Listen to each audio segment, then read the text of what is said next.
It is day 2 of SEC Media Days from Dallas, from the Omni Hotel. Scott Tyson, Drew DeArmond with you. And my only regret yesterday, Drew, was not taking advantage.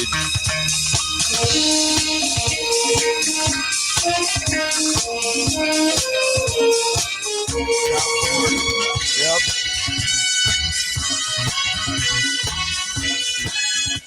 That was my only regret yesterday, was not bringing in. He was an embryo. But yes, Johnny boy. Yes, that is my only regret from yesterday, was not playing the Dallas theme song. But it is day 2 of SEC Media Days, and of course, we could not do it. It's a star-studded lineup today, and that means Talent Heating and Air is helping us out. Big thanks to Thomas and the gang over at Talent Heating and Air, 256-503-4490. Give Talent Heating and Air a call. And I know it's rather warm. It's really warm here. Of course, really it's been over warm 100 the first 2 days. Yeah, but I know the Tennessee Valley is warm as well. And if you got some degrees. If you got some air issues, Cool. Talent Heating and Air is who you need to give a call. 256-503-4490. West Neighbors uses Talent Heating and Air. Of course. I mean, if we were having problems at our place, we'd probably have him fly them out here. Yeah, we would. And they would come. Today's lineup here in the Omni Hotel in Dallas will look like this. John McDade, the coordinator of officials, he's expected to talk around 8:30. We may drop in on that conversation for a minute, because there are some interesting rule changes that people are going to get used to for college football this year. There's a couple of little tweaks that they made. You got Kirby Smart coming up at 9:05. That is going to be interesting. Josh Heupel will be at 11:35. Brent Venables from Oklahoma, 12:50, and then Eli Drinkwitz at 2:20. So that's your lineup today. You get Georgia, Tennessee, Oklahoma, and Missouri.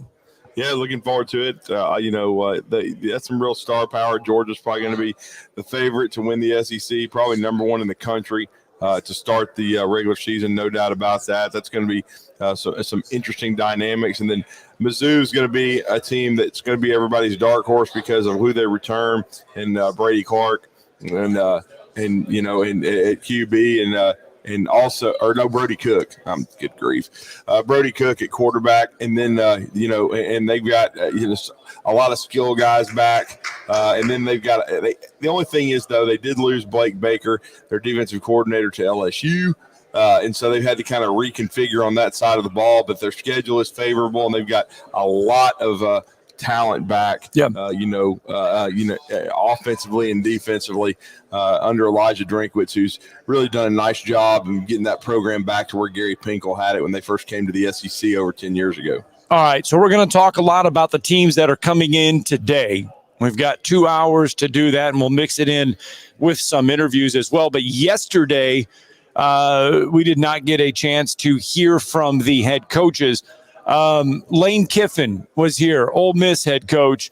And, of course, the topic of conversation centered around Nick Saban not being there anymore. And here is a little clip from Lane Kiffin.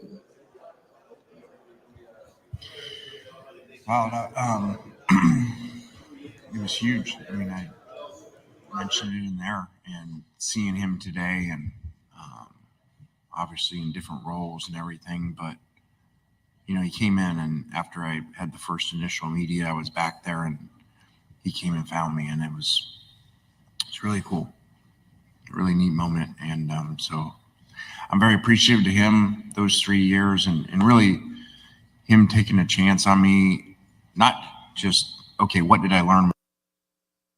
When I got there, which is all over our program, whether that's coaches hired, former players hired, principals, process over outcome, all kinds of things are all over our program from coach.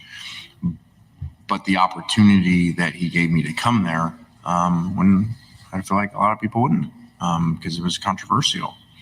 And I give him credit.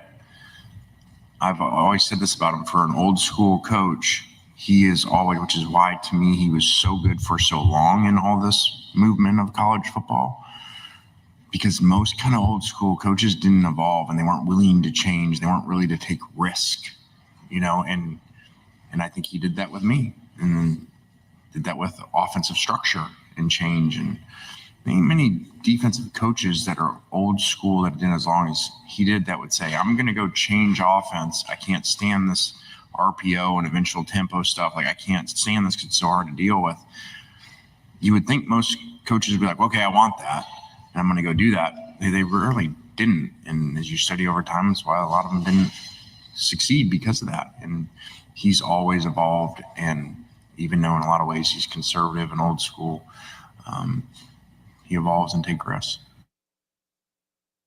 There you go. Lane Kiffin on Nick Saban. He does. He's always evolved. That's how you have to evolve. If you have to evolve offensively and defensively and change with the game, or if you don't, you'll get left behind. Coach Bryant did it in the 70s when he switched to the wishbone. Coach Saban did the same thing in 2014 when he brought in Lane Kiffin, went to more of a spread RPO approach offensively. Got more explosive, scored even more points, and then defensively they had to kind of tweak. The 260-pound linebacker had to go, and you had to get C.J. Mosley's that could play in space and make plays, and Reuben Foster's who could go sideline to sideline. But he tweaked his approach, and there's no question, and that's why he was so consistent and why Alabama was so good. And he always he was old school in his approach. But he always knew that, it was chess, not checkers. I've got to stay a step ahead. I've got to continue to evolve. When he saw that they weren't calling the illegal man downfield and that everybody was doing these RPOs and things and being explosive offensively, he decided after they didn't three-peat in 2013, we've got to do that. We've lost some football games, and the kick six especially, where, we shouldn't have. We should have won the game. And so we've got to continue to throw the football, got to continue to be aggressive offensively. And from that point forward, they were. And it was funny how the Iron Bowl completely turned around. Alabama fell behind, two plus scores against Auburn in that 2014 Iron Bowl. But with their offensive approach and continuing to sling, because in the past, if the quarterback turned it over, Nick Saban's not going to be as apt to throw the football. He let Blake Sims and Amari Cooper keep cooking. Yep. And they got into a rhythm, and then it ended up being an arena game. It was like 55-44, but it really wasn't that close. Everybody remembers, Auburn scored late.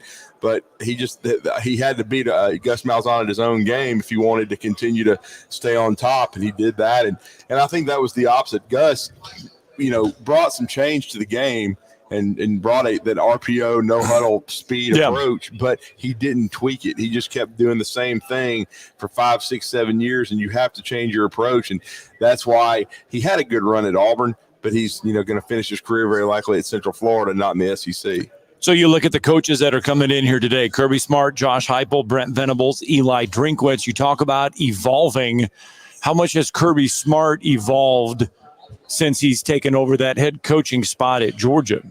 Well, he's evolved. They throw the football more than they did when he got there. They still have more of a traditional pro-style approach. Right. They don't run a lot of RPOs, and he hasn't really had a dual-threat quarterback. Though I will say, Stetson Bennett had nice mobility. He had underrated mobility. People didn't really talk about it a lot. Carson Beck, he's not really a mobile guy. But again, where he did change his approach, though, is Georgia will throw the football. Last year, basically, they were a passing team. They did not run the ball as well as they have in years past. And as Anthony Dasher, who joined us at the end of the show yesterday from UGAsports.com, part of the Rivals Network, said, for the first time under Kirby, and his first year was 2016, they didn't have a dude. And what I mean by that, Dejon Edwards, I believe he got drafted late, but they didn't have a first, second, third round pick at running back. They didn't have a stud. It was a by committee approach. So we'll see, if ATN coming over from Florida can be that guy. Sounds like they believe he can be a big time back like his brother at Clemson, who's a national champion, of course, in place of the Jacksonville Jaguars. But we'll see if Trevor Etienne can be that guy. All right. And then you got Josh Heupel. And we all know what Josh Heupel brings to the table. It's wide open. It's a fast-paced offense. But the question with Tennessee, and the question that will get asked a lot today surrounding the Tennessee Volunteers is that defense that he is going to put on the field, a defense that I believe only returns 2 starters from last year, Bryson Eason and Omari Thomas. What and how good can that defense evolve into? Well, we'll see. I mean, I think they really like their defensive line. We're going to talk to Vince Ferrara about that later in the show today. He's here on Radio Row doing a great job for the Sports Animal 99.1. And, they're going to rotate a lot of defensive linemen. Rodney Garner's in his second tour of duty with Tennessee, and he's done a great job of getting them better up front because they were a train wreck when Heupel got there. The key, though, is going to be they lost a lot of experience at linebacker. How good is their linebacker core going to be? And to be blunt, in the last few years where they've really struggled is the secondary. They haven't been really good at stopping explosive passing teams. So we'll see if they're going to be a little bit better. But I think Nico Iamaleava is a talent. There's no doubt about that. They got to see how good Brew McCoy is going to be, Squirrel White. And I know they've got another couple receivers, including Mike Matthews, the 5-star from Georgia, who is probably the most heavily recruited wide receiver during the Heupel era. We'll have to see, how he translates and if he can, make a big impact as a freshman. But again, and then they got Brazel also, the kid from Tulane, who I know they want more out of this year. So, but Tennessee, I think it's going to come down to how good they are defensively, because I just don't think they're going to be able to outscore people and get to the college football playoff. They're going to need to be opportunistic. They're going to have to turn people over. I don't have them in the college football playoff. I have them about an 8-4, 9-3 type deal. I'm hoping 8-4 or worse, obviously. But we'll see. I mean, I think Tennessee can. Heupel has done a much better job of building depth in the roster. I'll give him the credit for that, because when he got there, they were really ravaged by the portal. They had to go out and they were portal heavy and portal kings. But now he's doing a good job of keeping them around that top 10 in the country in high school and junior college recruiting, and then kind of supplementing with the portal instead of having to be so portal heavy. Right. So I think they're getting where they need to be depth-wise. And so last year I thought they took a slight step back, but I think a lot of that was Joe Milton, and he wasn't that good a quarterback. Hendon Hooker was the best since Peyton Manning.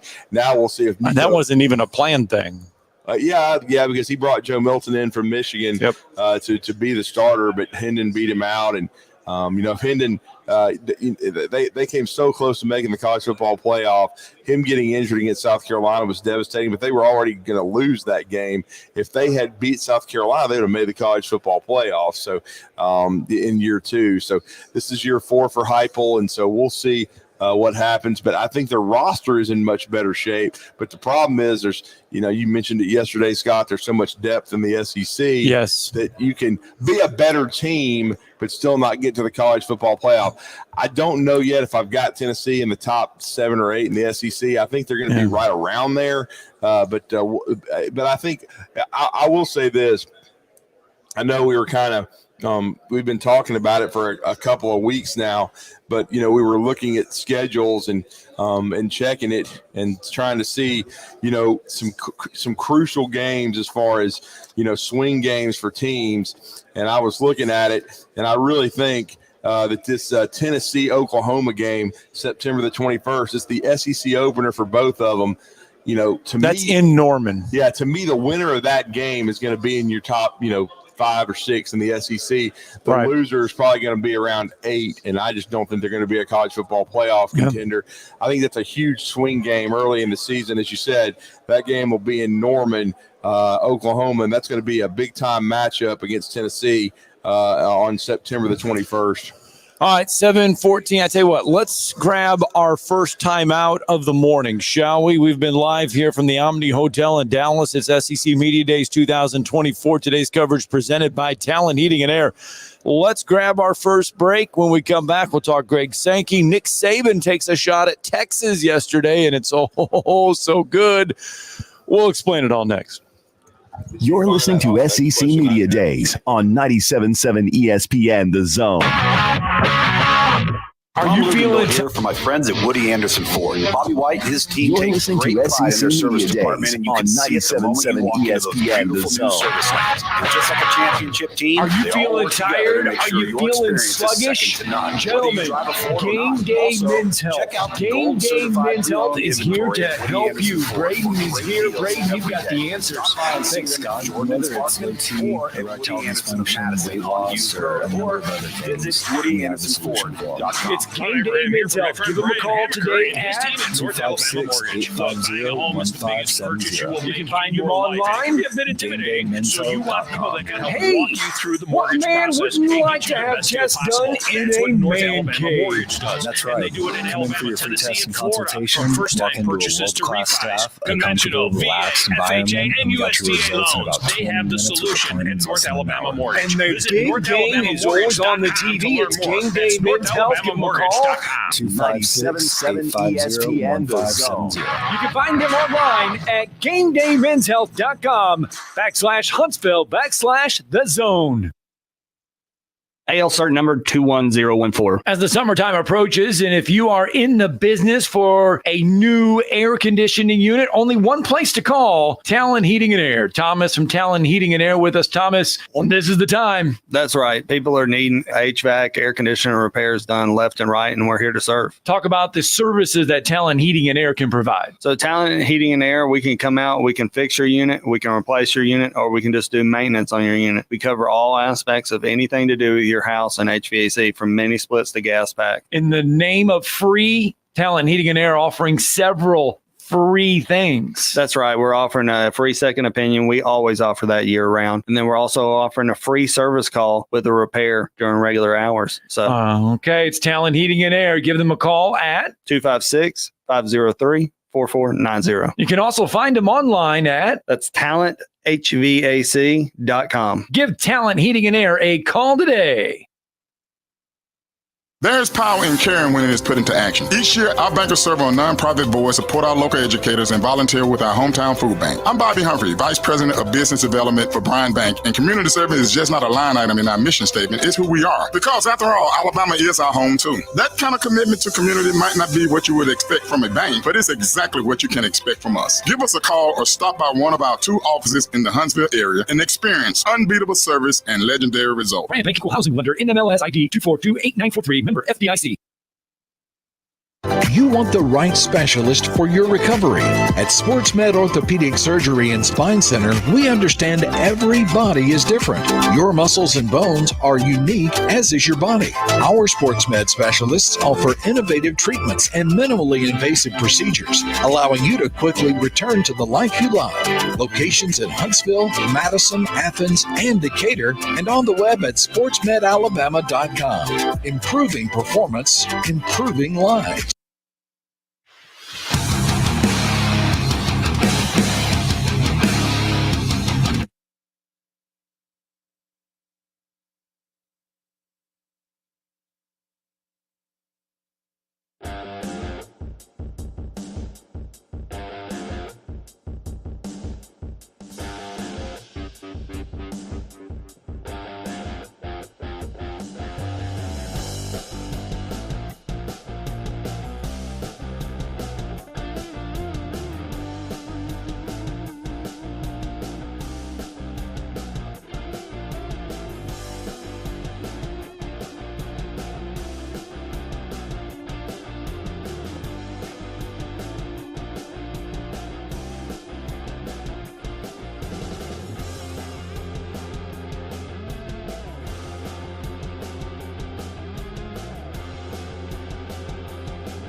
walking on mystery.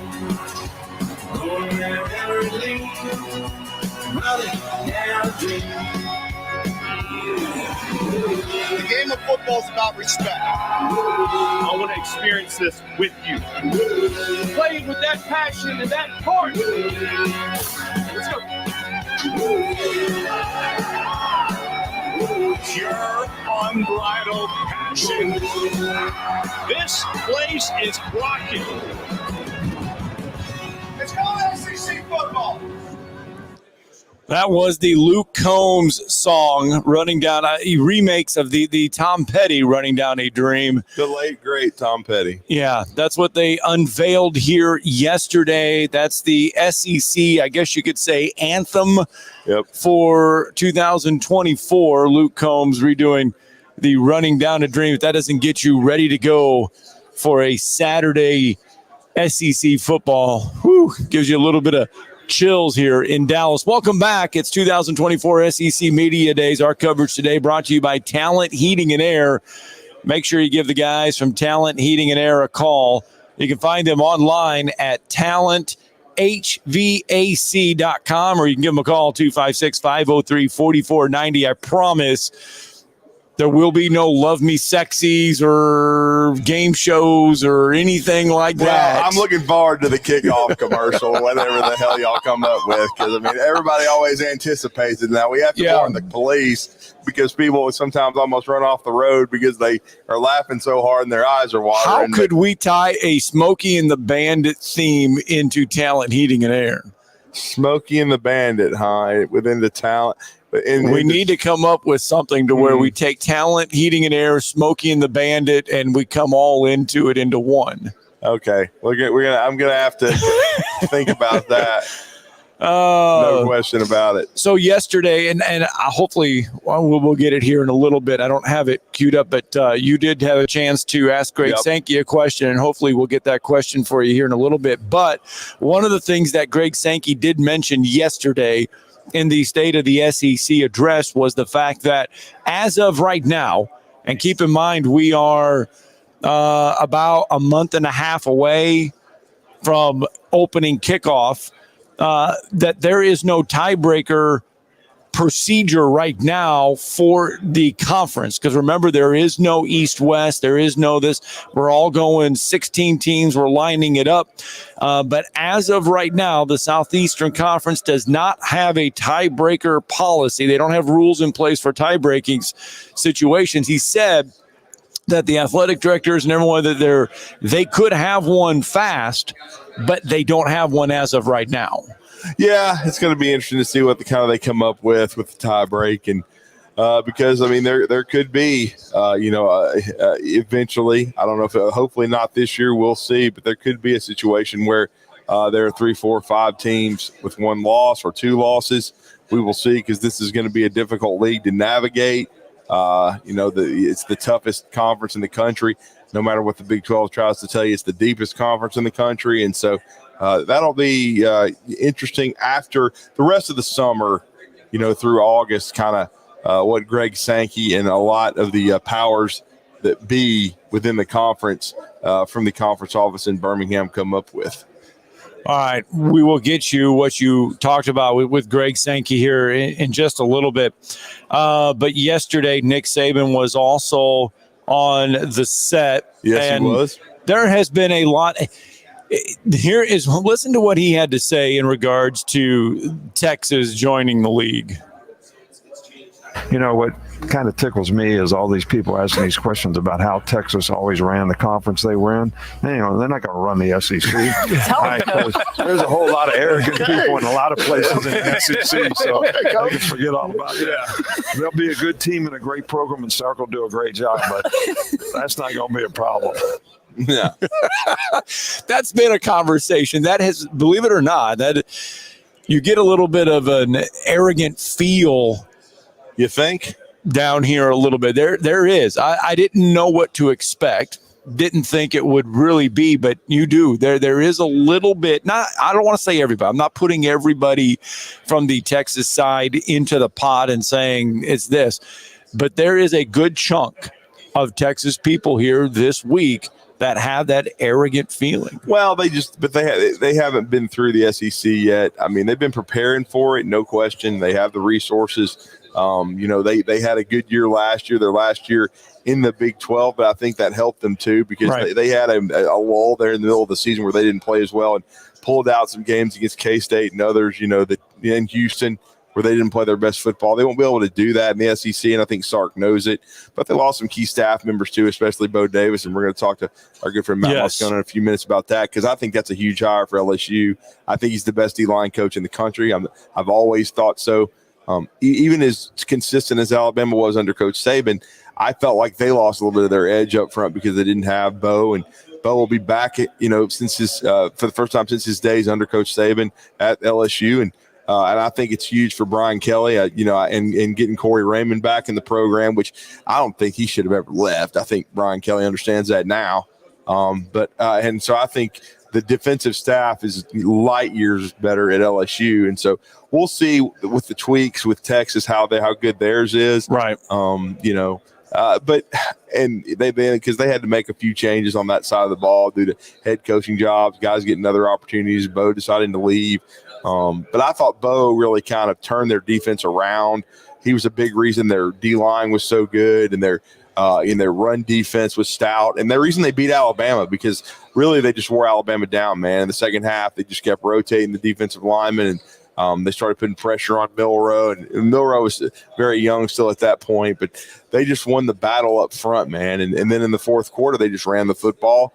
Alabama's D-line got completely outplayed by Texas D-line, and it's a line of scrimmage league. I mean, we heard Shane Beamer talking about it yesterday.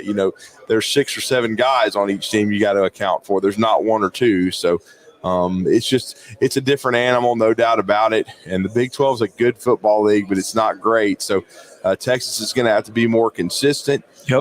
But I mean, they certainly, I think, are going to bring a lot to the league. I got them in the playoff. I don't have them winning the conference. And, but that, they're going to be some great competition, man, when you're talking about, to me, when in the 3, 4, 5, 6, 7, 8 holes, man, because this conference is so deep and so good. And LSU is certainly going to be one of those teams battling to try to get in the playoff. I tell you what, let's get that break in, shall we? And when we come back, Matt Moscona will sit in the chair. We will talk to him about some LSU and his thoughts on SEC Media Days 2024. We're live from the Omni Hotel in Dallas, Texas. You're listening to SEC Media Days on 97.7 ESPN The Zone. Are you feeling tired? Are you feeling sluggish? Gentlemen, Game Day Men's Health. Game Day Men's Health is here to help you. Braden is here. Braden, you've got the answers. Thanks, Scott. Whether it's low T, erectile dysfunction, weight loss, or a number of other things, we have the solution for them. It's Game Day Men's Health. Give them a call today at 256-850-1570. You can find them online. GameDayMen'sHealth.com. Hey! What man wouldn't like to have tests done in a man cave? That's right. Come in for your free test and consultation, walk into a world-class staff, a comfortable, relaxed environment, and we got your results in about 20 minutes with appointments less than an hour. And the big game is always on the TV. It's Game Day Men's Health. Give them a call. 256-850-1570. You can find them online at GameDayMen'sHealth.com/Huntsville/The Zone.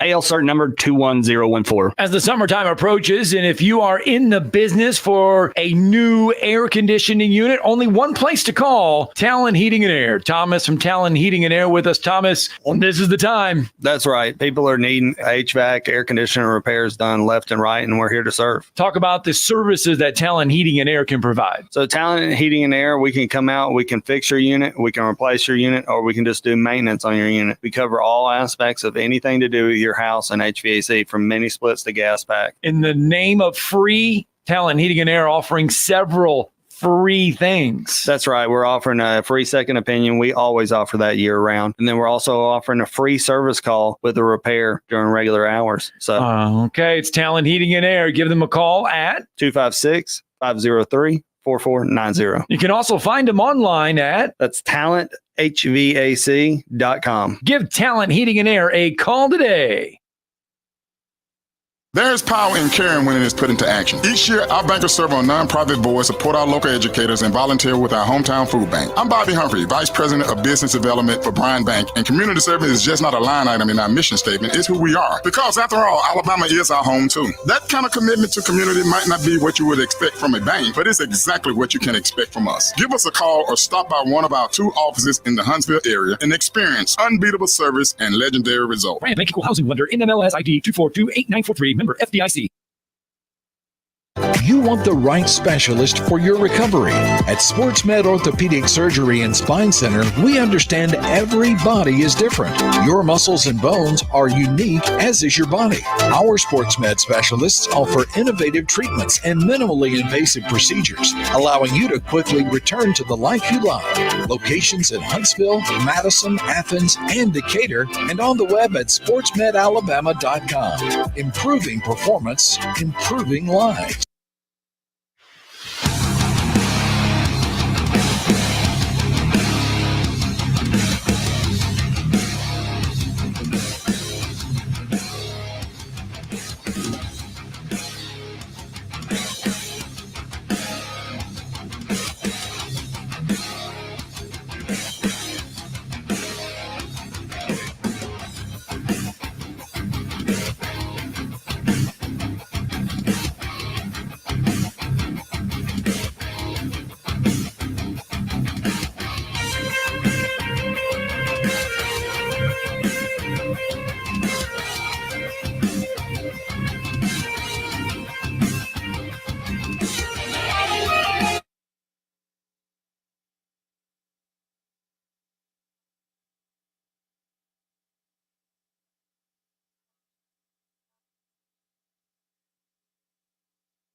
Welcome back. Talking Ball, 97.7 ESPN The Zone. Scott Tyson, Drew DeArmond, welcome in. We are live from the Omni Hotel in Dallas, Texas. It's SEC Media Days 2024. Day 1 is in the books. Again, day 2, we will have Georgia, Tennessee, Oklahoma, and Missouri. That's the contestants for day 2. Day 1, it was LSU, South Carolina, Ole Miss, and Vanderbilt. And we got to see a lot of Brian Kelly, Garrett Nussmeier, Harold Perkins, Mason Taylor. Yeah, LSU, very intriguing football team. Love the changes they made on the defensive staff. We're going to discuss that and more with our next guest. He's been able to join us live here on Radio Row. He also joined our evening show yesterday for a group discussion with Brett Norsworthy. He wears a lot of hats. He's back with LSU Locked On, part of that podcast network. But, of course, he's 3 to 6 AFR on ESPN Baton Rouge, 104.5, and that's Matt Moscone. What's up, man? Guys, did y'all sit me here with the sun in my face so I'll be blinded when you attack me? Is that how this is going to go? That's what we did. That's like the Alabama Nick Saban son. We just carry it with us wherever we go. That's so good, man. I mean, we're around the corner from the grassy knoll, so I guess we would have to blind it. I've been to Dallas a bunch, but it's always been for games. So I've never gone and like toured Dallas. Yeah. So every time I look at like behind you, there's that grassy hill. I'm like, you're like, is that the grassy knoll? Yeah, seriously. We're driving from the Uber from the airport. I'm like, is that the grassy knoll? I just keep looking everywhere. I think it's like maybe just half a mile. It's from 2 here. blocks, It's like literally 2 or 3 blocks that way. I need to go check and it out. It's so small. It's like one of those things where you go to Graceland for the first time and you're thinking, and you look at the map and you're like, wow, this is not as big as what I thought. Yeah, the area is very small. It is very small. And I took West Neighbors by the grassy knoll yesterday. And he was like, well, that wasn't very big. I was like, he was like, well, that wasn't it was something. It was kind of like, wow. Yeah. It's surreal when you see it. Brian Kelly yesterday making the rounds, talking about LSU. A lot of, you had an offense last year that was, wow, spectacular. And then LSU had a defense that was, wow, bad. Spectacular for the wrong reasons. Yeah. I think that's the question that Kelly got all day yesterday was how do you improve the defense? And yeah, I know Drew alluded to some of the staff changes. I think that's a part of it. Oh, that was a pro move right there. There you go. I'm telling you, John just stood back to that wall. I do that to my son. You know, like that's why we brought him. I'm telling you, like kudos, pro move right there. Like for those listening, John just walked like I had the sun right in my face. Yeah. He just stood like Bam. behind the guys right to block. Hey, tilt your head back that way, Nick. Okay. But yeah, like the staff changes, I think are clearly going to help. And then I also think you're banking on some of the personnel getting better. But guys, just to be super candid, the talent just isn't there right now to think this defense is going to be great. But I think that's realistic where they don't need them to be great.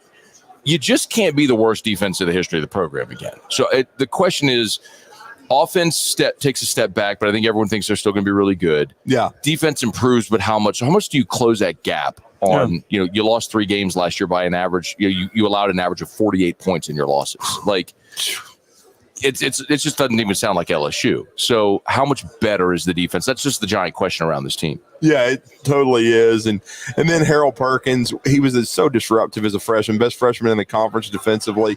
He was such a big key for them, and especially from the kind of the midpoint of the season on. But last year, it's just like they just couldn't figure out what to do with him. I mean, I just thought they should have rushed him, move him around, go get the quarterback. It's pretty simple. It's that old NFL Films clip with Bill Coward and Greg Lloyd. Rush the quarterback. That's your job. Yeah. To me, I just think they tried to outsmart themselves. Well, what happened a lot whenever they put Perkins on the edge is the counter that offenses would install is they would flex a tight end or a back, and Perkins had to travel. And so he played that nickel Sam role where he was in coverage a lot, and that's how teams sort of counterbalanced when they saw Perkins coming off the edge. They're going to move him back inside.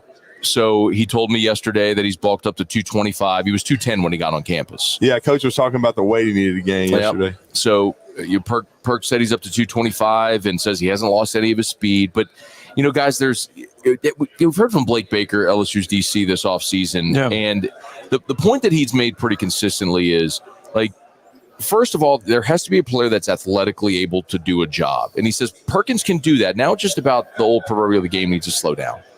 And the only way you can do that is with reps. And that sounds great. And in theory, I believe him, but it's still a giant question mark because you have this super dynamic, skilled defender that everybody knows. Everybody knows Harold Perkins from his monster freshman year. And Drew, last year, he matched his stats from his freshman year. It's just the defense. The defense was so bad it went unnoticed. I mean, he still had a dozen TFLs, 7.5 sacks. I mean, he was still a really productive player. It was just the defense was so bad it went unnoticed. But Perkins, his goal is to be a 3-down linebacker in the NFL. He's got to be able to help stop the run, between the tackles. So that's going to be the big change if you're looking for something with Harold this year. Well, and I remember you talking about it when Brian Kelly first got there. The one mistake you thought he made, didn't make many, because he's had 2 really good years, but he didn't retain Corey Raymond. He let him go to Florida, but he quickly fixed that, and he gets Bo Davis and Blake Baker. These are all people that are very familiar with LSU. How much better can Raymond make the secondary? Because they were DBU when he was there. I mean, well, first, a big part of that is just is the Jimmies and the Joes. Right. Right. Corey is an elite level recruit. I mean, DJ Pickett's the number one corner in the country, and he said, his relationship with Corey Raymond is unlike any other.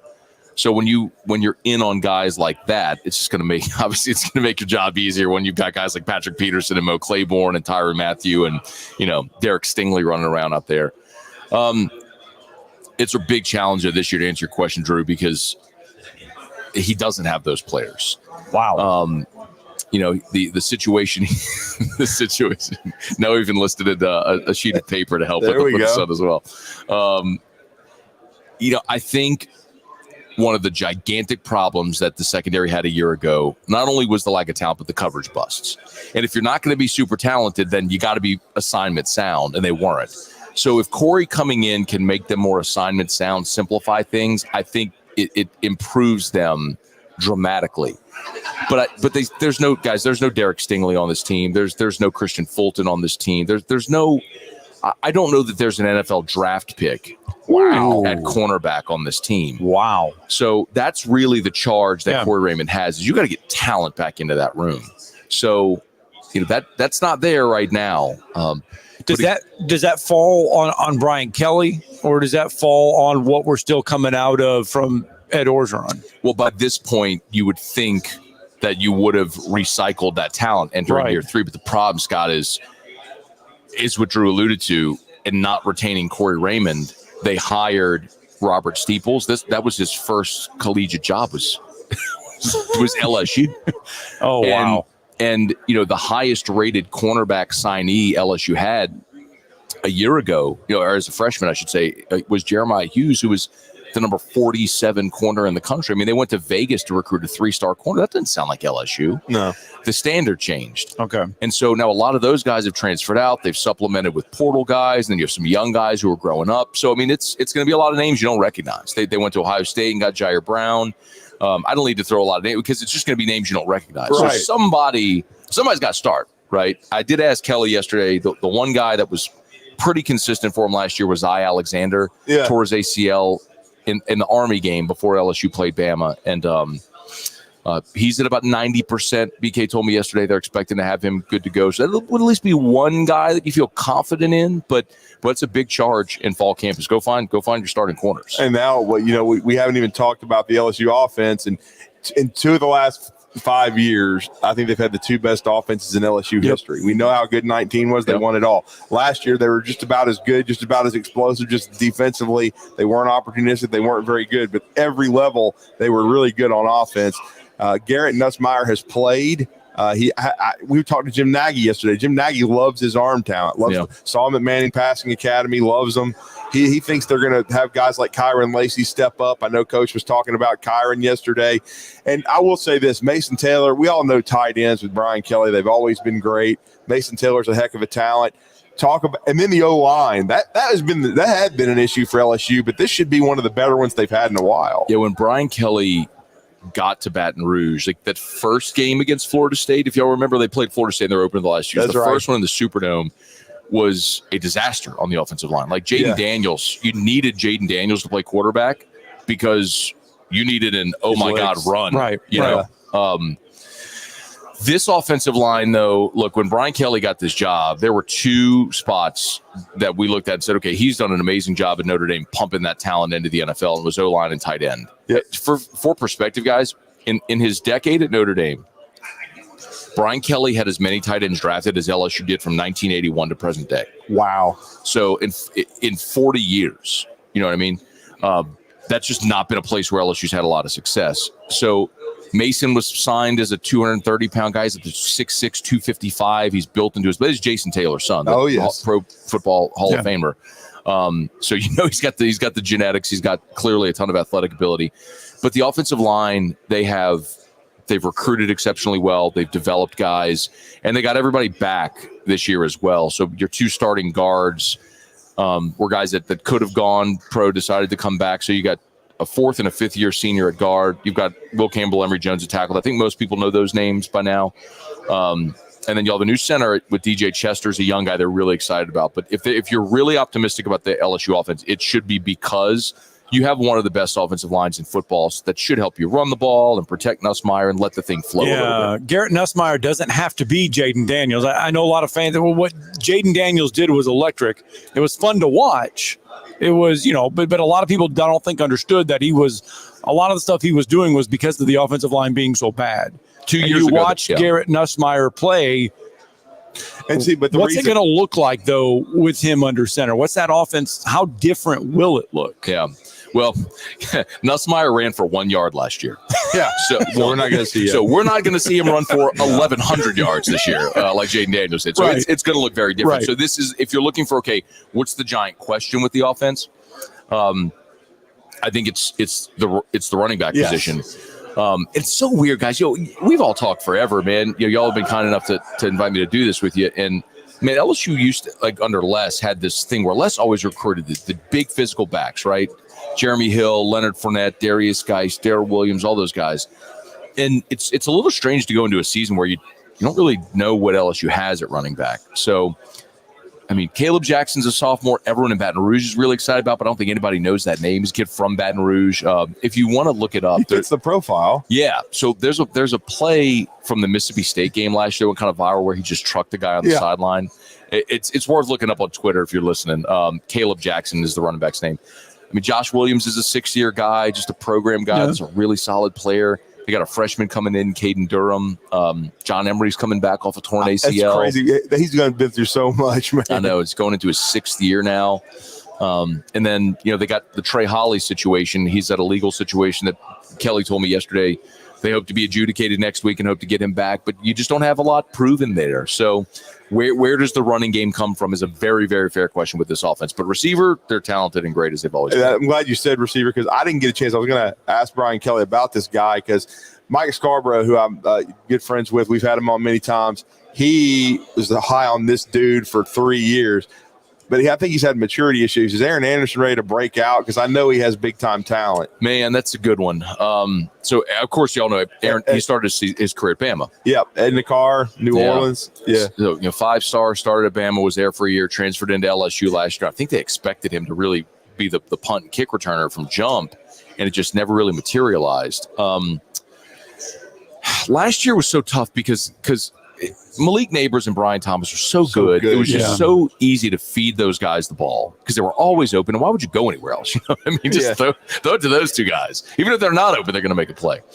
So maybe Anderson's lack of production a year ago was because those guys were so good. And maybe it's just a matter of it just hasn't clicked for him yet. But, when we talk about the lack of a running game for LSU, I do think it's cliche, but the short intermediate passing game can be sort of an extension of the running game. So look at who are those guys? Well, I think Mason Taylor's one. Yeah. And the other I think could be Aaron Anderson. The other thing to keep in mind, guys, is LSU did bring in a transfer from Mississippi State, Xavion Thomas. Yes, we heard about that, yeah. Another New Orleans kid who was State's leading receiver a year ago, and he fits that profile as well. So, if Anderson doesn't catch on early, maybe Xavion Thomas steps into that role. But I guess my point is with the receivers, even though you lose Neighbors and Thomas, guys, this isn't exactly like a breaking news flash or anything. I don't think LSU's ever going to be short of guys that are tall, fast, run, jump, good hands that catch the ball. And I mean, they've always said LSU's always had that. And they got them again this year. Well, so go ahead, Scott. The year opens up with USC schedule. In Las Vegas. Yep. That's a big game. I mean, I think that both programs want that game. I mean, with the way the playoffs are now, you can afford maybe an L or two in there, but I think that's a huge game for both programs. Well, if LSU loses that game, you've left yourself no margin for error, right? I mean, you can maybe, like you said, maybe lose one more along the way. Yes. Depending on how the rest of the league shakes out, everything. So you got to go win that game, guys. LSU has not won an opener since 2019. That's so amazing. Yeah. So they've struggled, and a part of it was, you had the COVID year. They lost that game to Mississippi State. Remember when Mississippi State threw for like 600 yards? Do you remember that game? Yes. Oh, yeah.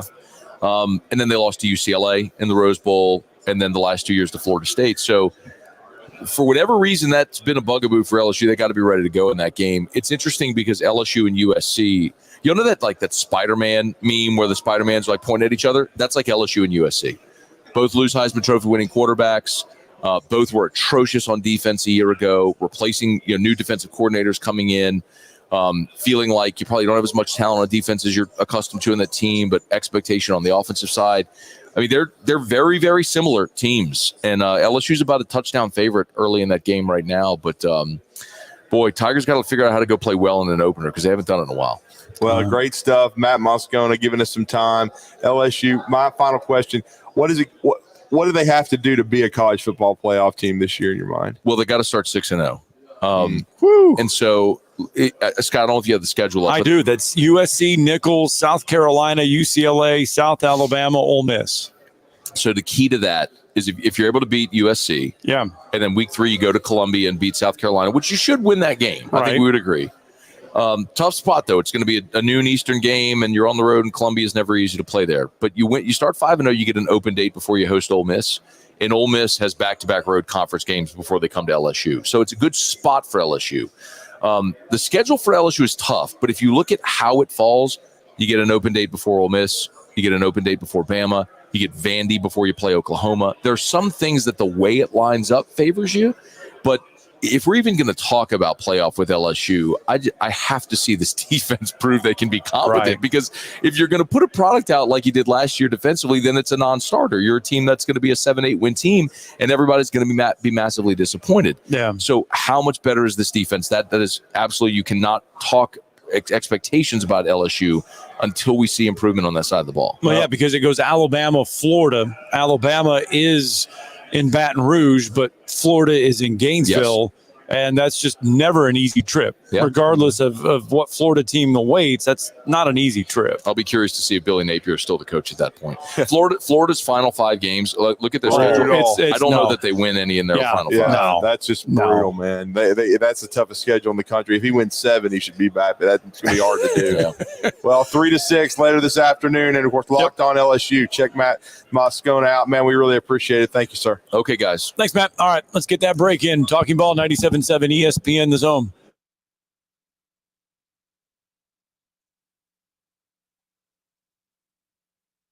You're listening to SEC Media Days on 97.7 ESPN, The Zone. Are you feeling tired? Are you feeling sluggish? Gentlemen, Game Day Men's Health. Game Day Men's Health is here to help you. Braden is here. Braden, you've got the answers.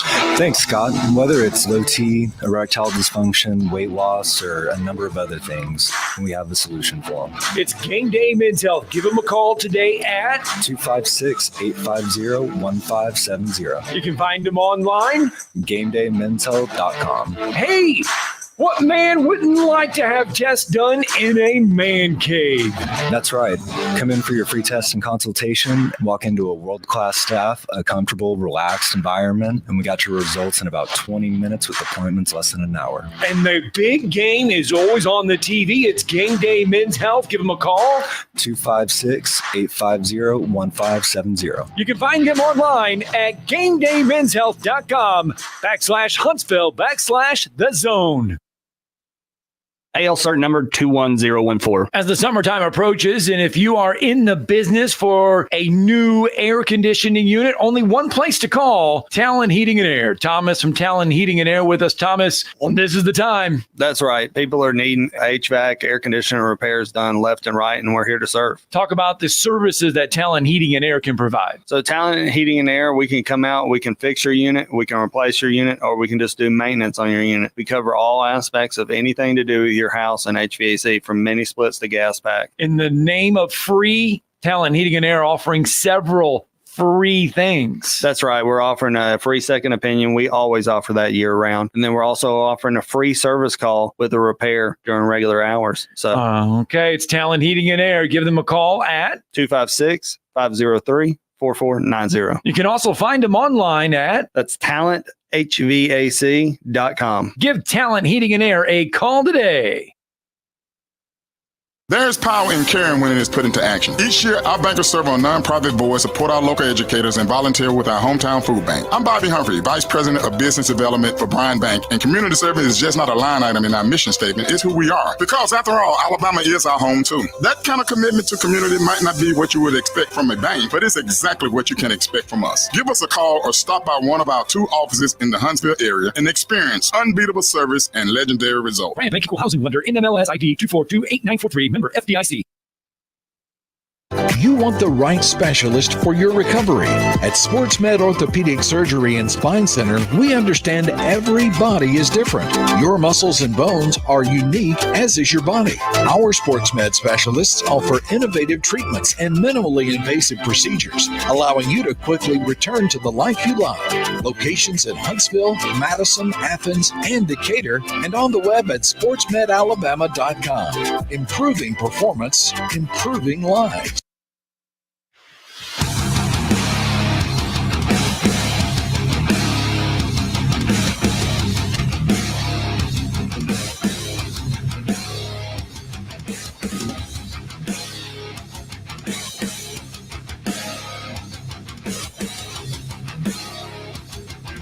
All right, welcome back. Talking Ball 97.7 ESPN, The Zone. Scott Tyson, Trudy Arman. We are getting ready to wrap up hour 1.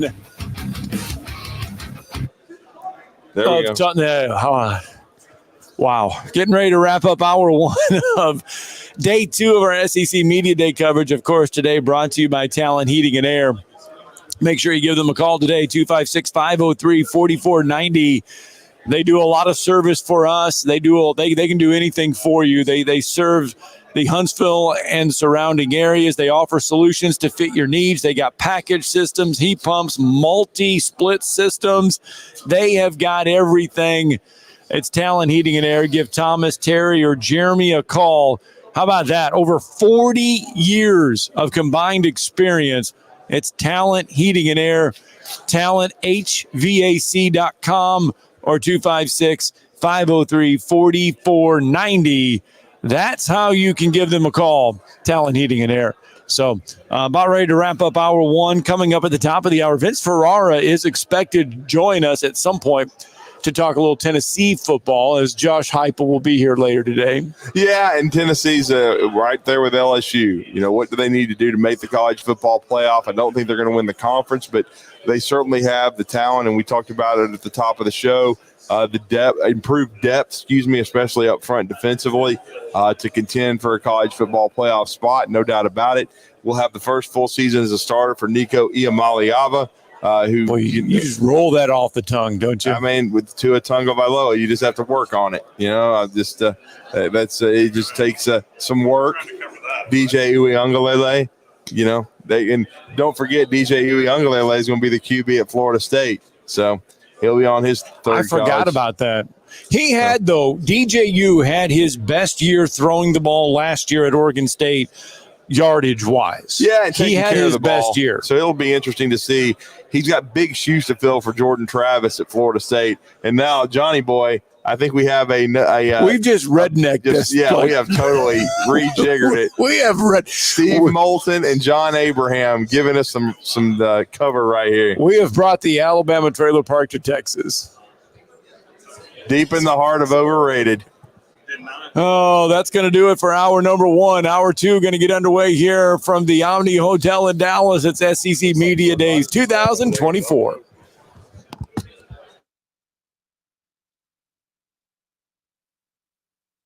You're listening to SEC Media Days on 97.7 ESPN The Zone. Are you feeling tired? Are you feeling sluggish? Gentlemen, Game Day Men's Health. Game Day Men's Health is here to help you. Braden is here. Braden, you've got the answers. Thanks, Scott. Whether it's low T, erectile dysfunction, weight loss, or a number of other things, we have the solution for them. It's Game Day Men's Health. Give them a call today at 256-850-1570. You can find them online. GameDayMen'sHealth.com. Hey! What man wouldn't like to have tests done in a man cave? That's right. Come in for your free test and consultation. Walk into a world-class staff, a comfortable, relaxed environment, and we got your results in about 20 minutes with appointments less than an hour. And the big game is always on the TV. It's Game Day Men's Health. Give them a call. 256-850-1570. You can find them online at GameDayMen'sHealth.com/Huntsville/The Zone. AL cert number 21014. As the summertime approaches, and if you are in the business for a new air conditioning unit, only one place to call, Talon Heating and Air. Thomas from Talon Heating and Air with us. Thomas, this is the time. That's right. People are needing HVAC, air conditioner repairs done left and right, and we're here to serve. Talk about the services that Talon Heating and Air can provide. So Talon Heating and Air, we can come out, we can fix your unit, we can replace your unit, or we can just do maintenance on your unit. We cover all aspects of anything to do with your house and HVAC, from mini splits to gas pack. In the name of free, Talon Heating and Air offering several free things. That's right. We're offering a free second opinion. We always offer that year round. And then we're also offering a free service call with a repair during regular hours. So okay, it's Talon Heating and Air. Give them a call at 256-503-4490. You can also find them online at talenthvac.com. Give Talon Heating and Air a call today.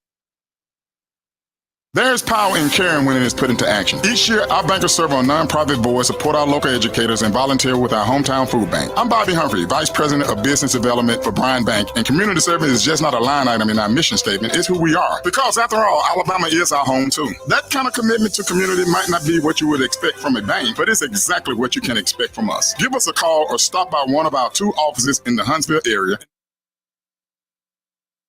It is hour 2 of Talking Ball, 97.7 ESPN The Zone. We're live from SEC Media Days here in the Omni Hotel in Dallas, Texas.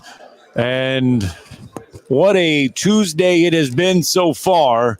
Off to a good start. Big thanks to Matt Moscona for sitting down with us and joining us. Coming up here in a little bit, Vince Ferrara will join us as we talk a little Tennessee. But as we mentioned earlier in the show, you did have a chance yesterday to ask Greg Sankey a question, and here was that question. In front of you to the right, right from the front, near aisle.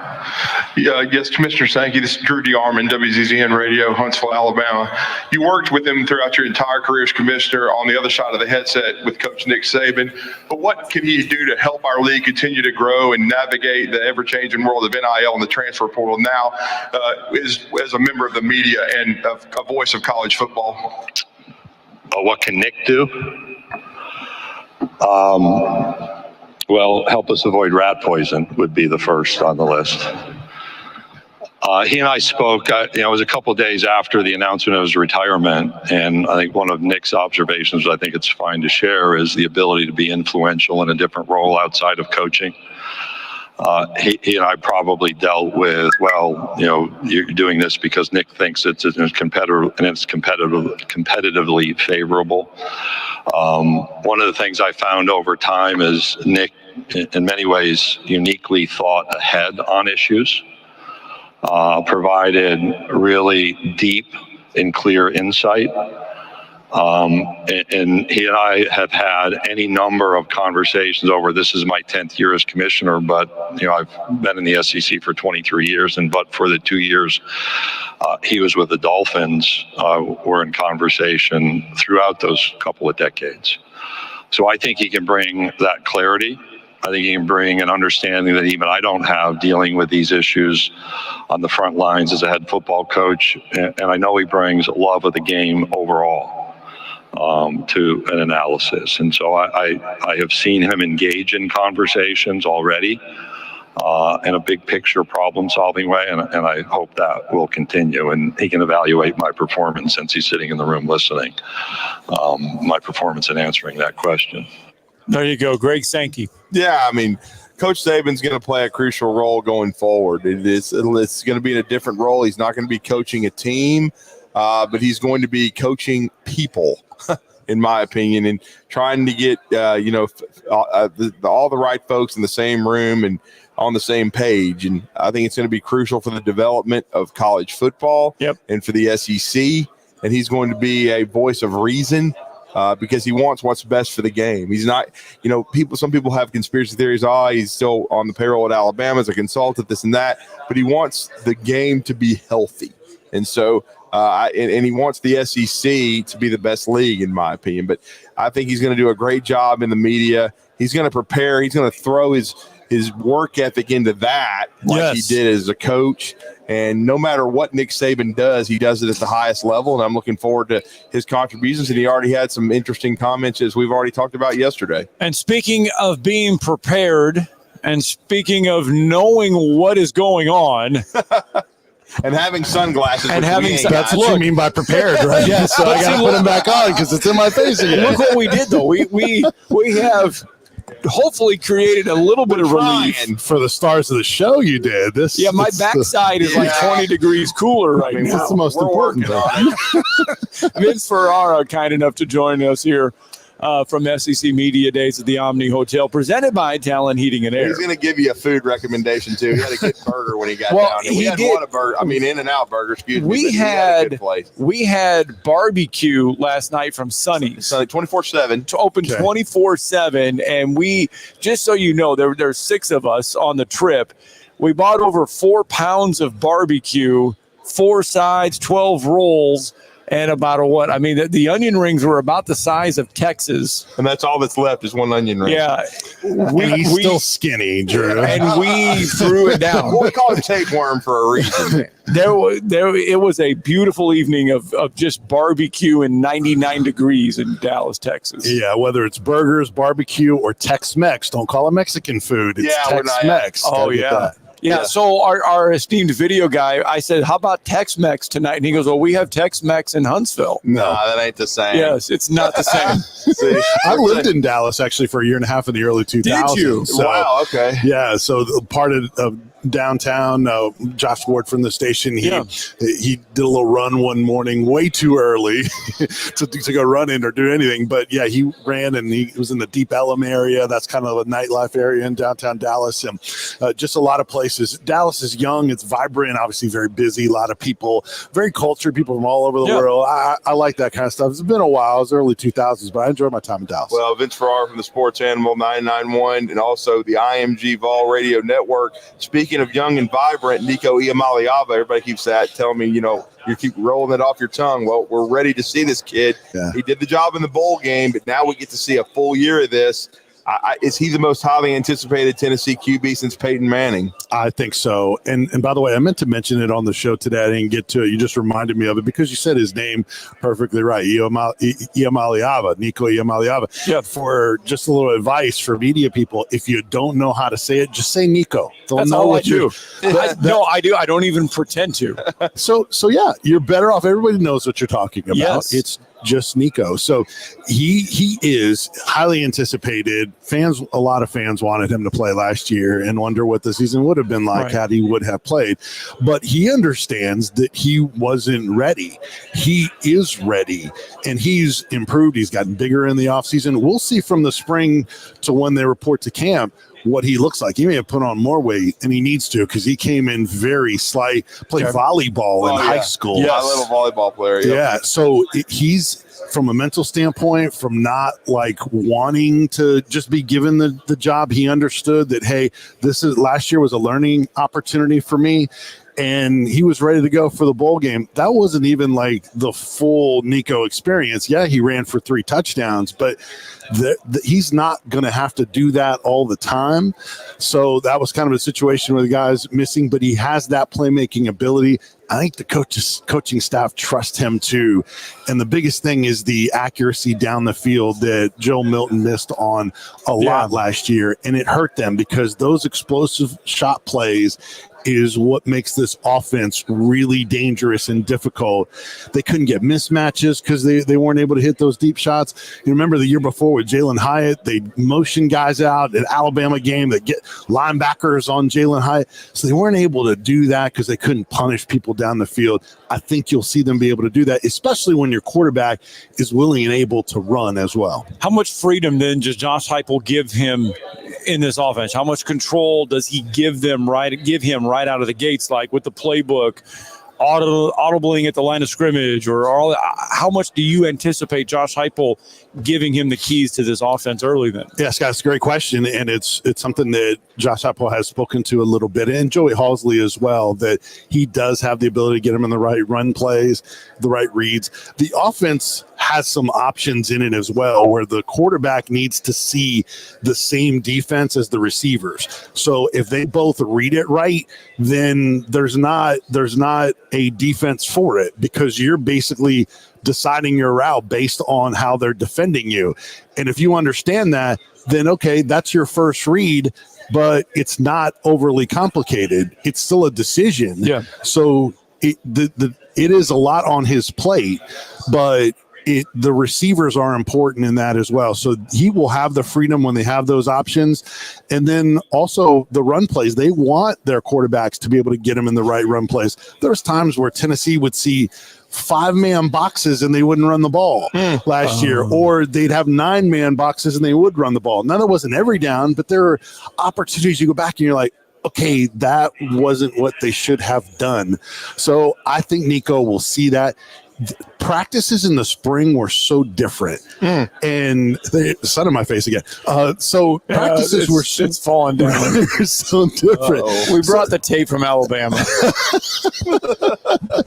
It was businesslike with Nico, man. After he'd throw a pass in spring, it would be he would go to the receiver or go to the back, whoever he threw the pass to, and they talk about it. Yeah, and it was business next rep. Whereas with Joe Milton last year, he would get in work, but after he'd throw a ball, he'd start dancing, or he's like getting guys going, encouraging. He was more motivational leadership versus getting better and running through. It's just a very different demeanor to the star and the big name on offense. Well, speaking of offense, though, take us through the skill guys. And I'm really intrigued by Mike Matthews. He's probably the highest rated receiver that Heupel signed. Yeah. But they've got returnees. Squirrel White hurt Alabama last year. He's a big play guy. He may be the punt returner. We know that. Brazel, the lane transfer, they want more out of him. I know that. And then Brew McCoy, who that was a huge loss last year for Tennessee because he was a really good piece 2 years ago when they beat the Tide. Yeah, there's a lot of potential in that group. And you mentioned Mike Matthews. I do think he has a good shot of playing, and I do think he will be a future star. But the thing is that Tennessee doesn't play a ton of receivers in their rotation. Interesting, yeah. So that's always kind of been the case. Now, will they make an exception when there's enough talent where they just cannot keep guys off the field if you're that deep? We'll see. Maybe Matthews would be an exception to that. So what it does is it enhances the competition. Brew McCoy, if he's healthy, he's a guy that would have been at the Senior Bowl and drafted last year had he been healthy. Squirrel White, what's the next step for him? Or is he what he is a big play on occasion? He had good chemistry with Joe Milton in the bowl game the year before, but it didn't never really materialize during the year. But if you're going to hit deep shots, he might be an opportunity for Nico and him to have some chemistry there. There's a couple of third-year receivers there, and those guys, I think you may feel like they're getting skipped by, and Caleb Webb and Chaz Nimrod. But Matthews certainly is a factor. And then you bring in Chris Brazel from Tulane, who made a lot of big plays. He reminds me of Dante Thornton, who's still in this group. A lot of big plays, flash on at Oregon, but didn't play out. I think Chris Brazel has the potential to be even better than Dante Thornton. And so, there's a lot of competition with those groups. And Brazel, towards the end of the spring, was running with the ones. So who surfaces out of that group, I don't know. But it's going to be potentially a really good group if they live up to it and they stay healthy. In college football, we don't talk a lot about dominant defenses anymore because the offenses are so elite. You're going to put points on the board. is Tennessee's defense good enough to make 3 or 4 stops, good stops in a game when it matters the most this year to allow the offense to score? Well, that's the key is can you, and that's modern football, right? Yes. It's not the dominant holding points, 10 points, and that's gone. Yeah. But can you make enough stops? Just enough to where the defense or the offense can have a 14-point separation to win some games. And just close out a game. Yeah. Get a sack when you need it or get a turnover to ice a game, that type of thing. The Alabamas, the LSUs, the recent national champions have had that trait. I think because they have a really good defensive line, one of the better defensive lines in the league, they have a starting piece. Without that, forget it. But if you have that, you have a chance. The question is the back end. We're not very good there last year. Gave up a lot of big plays and got a lot of turnover. So even the experienced guys are gone. Guys that were there last year, a lot of them hit the portal or moved on in graduation, and they brought in new guys. I do think they don't have as many numbers back there in the secondary, but I do think from a talent athleticism standpoint, they have the chance to be better. Jermod McCoy from Oregon State, probably the best of that group, but it's not deep. So they got to stay healthy. And so then you just have to be opportunistic, right? When you get your hands on the football, you got to convert on it. And then get Keenan Peely back at linebacker. He'll be coming through today.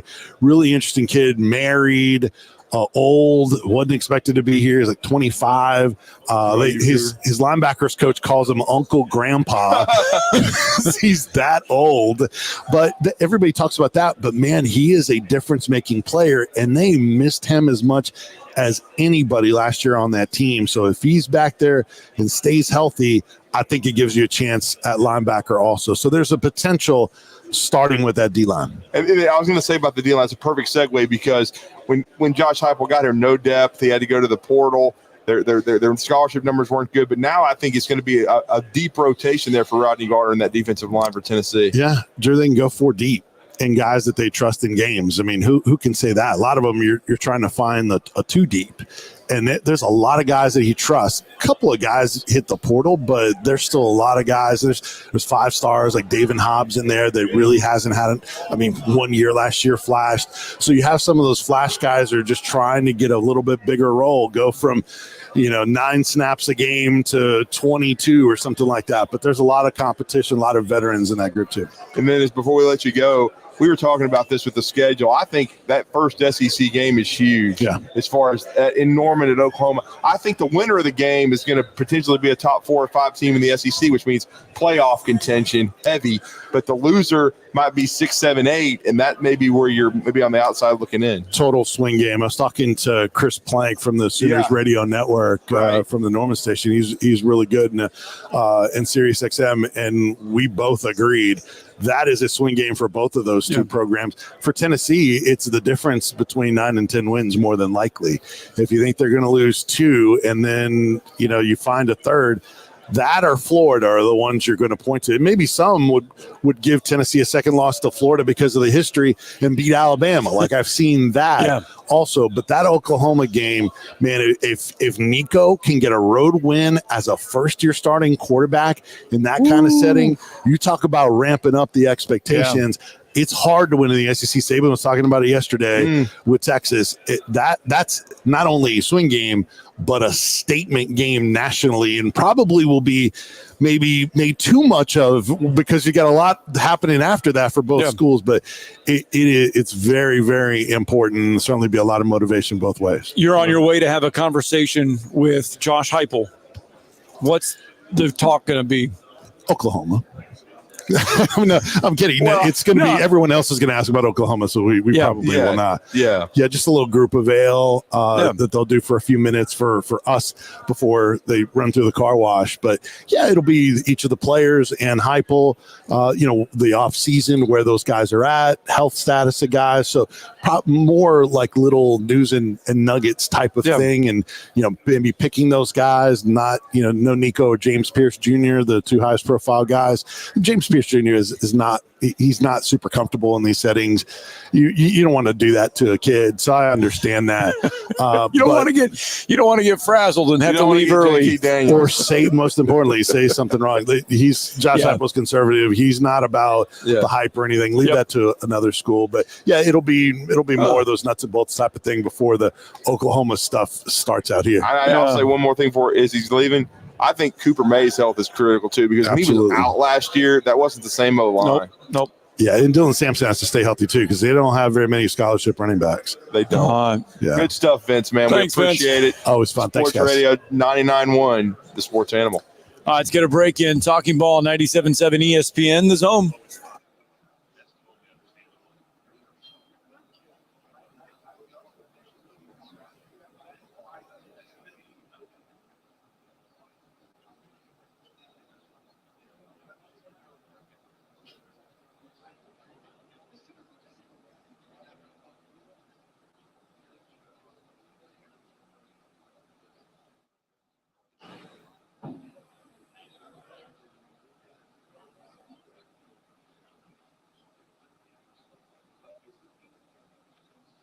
You're listening to SEC Media Days on 97.7 ESPN, The Zone. Are you feeling tired? Are you feeling sluggish?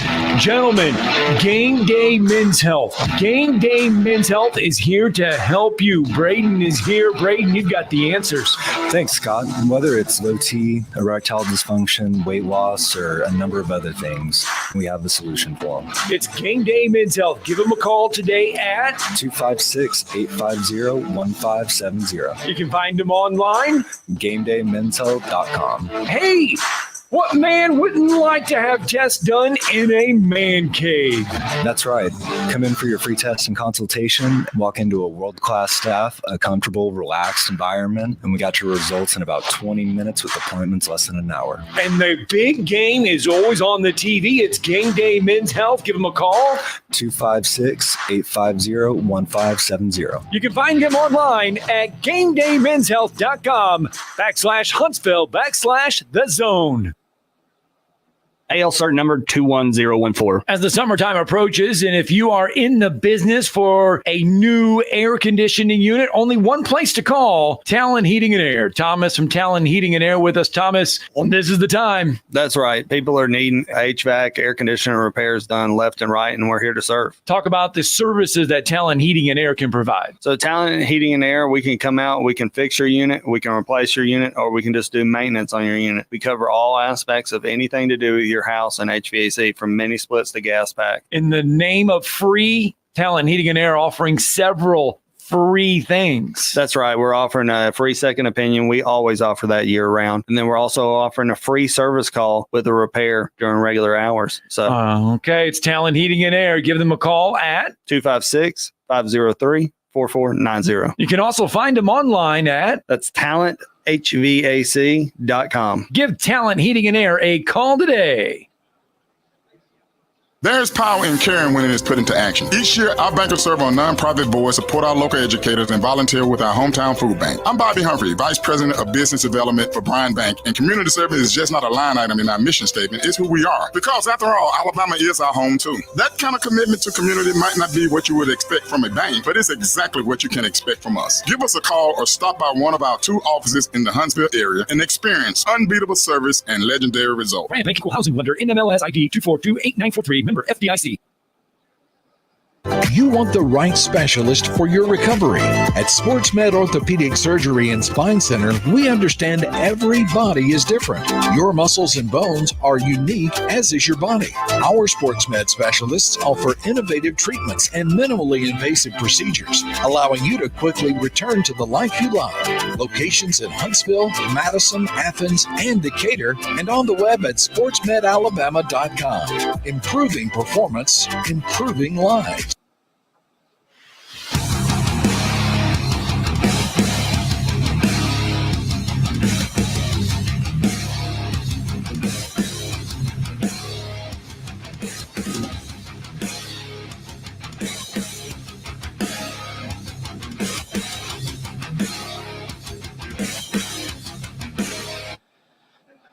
Hi, welcome back. Talking Ball, 97.7 ESPN, The Zone. Drew DeArmond, Scott Tyson. Well, actually, Scott Tyson here. Drew DeArmond has wandered off. This is not something unusual to the situation here in Hoover. Usually he walks up and down. There he is. I see him. He's coming back this way. Coming up here in just a couple minutes, John McDade will kick everything off here. John McDade, for those that don't know, is the coordinator of officials for the Southeastern Conference. Now he will join. He's going to get he's going to get day 2 started here in about 6 minutes, and we will let you listen to John McDade coming up here at the bottom of the hour, as he will explain some of the new rule changes going on in college football. For those that may have forgotten, remember the 2-minute warning will now be instituted in college football, just like we have in the NFL. That's just one of a couple new ounces. I like the 2-minute warning. I mean, I know some people don't like it because it's a lot like the NFL, but I think it's exactly like the NFL. Yeah, that's what I mean. But it'll give you more strategy, give you an extra timeout. I do like the 2-minute warning. All right, that is at 8:30. John McDade will get things underway, and we will let you listen to a little bit about that. And then don't forget, coming up at 9:05, Kirby Smart, the Georgia head football coach, he will be live as well, and he'll face about 35 minutes worth of questions and answers. Will Kirby Smart, Josh Heupel, 11:35, Brent Venables, 12:50, and then Eli Drinkwitz at 2:20. You look at today's lineup.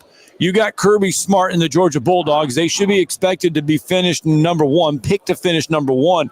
You got Elijah Drinkwitz coming in there at 2:20, and you talk to a lot of people up and down Radio Row. You talk to people on the television side. Boy, there are a lot of people here in Dallas, and I'm not saying Missouri's going to be picked to finish second or third in the league, but there are a lot of people here that are convinced that Missouri will be a playoff team. I'm not saying a national championship type of team, but a playoff team this year in the league. I think they're a sleeper, no doubt about it. I think they're, people with the way their schedule sets up and the talent that they return, the Luther Burdens, the Brady Cooks. He did a really nice job last year as a quarterback coming into his own. And, Luther Burden is going to be this is his draft year, the money year. 5-star that they got away from Georgia, kept in state a couple years ago, and really came into his own a season ago when they put him in the slot. So, and they got Theo Wees back, the Oklahoma transfer. He came in last year. They got Cooper, the Ohio State transfer. They got weapons everywhere. Have to replace the production at running back, but I think they feel like they've done that. Both in recruiting and in the transfer portal. So Elijah Drinkwitz has got a really good football team, and now the question is, can he get him to the playoff? And if he does, can Missouri, I know they've given him a raise, but can they hold on to him? Because there could be some high-profile jobs open, and I know people talk about Lane Kiffin, but I really think Elijah Drinkwitz, it's interesting how things shift, because after his second year, the defense was struggling before he hired Blake Baker. There were thoughts that when Steve Wilkes ran into the ground that he might be in trouble, but they had one heck of a year last year. They're not going to sneak up on anybody this year. That's the thing. Good morning, everyone. But welcome to day 2 of SEC Football Media Days. I think Missouri's got a chance to be really good in just a few moments. I tell you what, let's get a break in real fast. We're going to get a break in. When we come back, John McDade. We will listen to John McDade, coordinator of officials.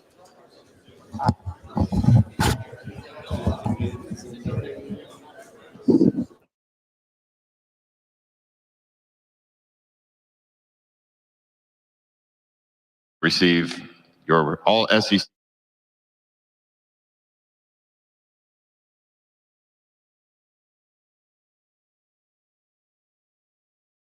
You're listening to SEC Media Days on 97.7 ESPN The Zone. Are you feeling tired? Are you feeling sluggish? Gentlemen, Game Day Men's Health. Game Day Men's Health is here to help you. Braden is here. Braden, you've got the answers.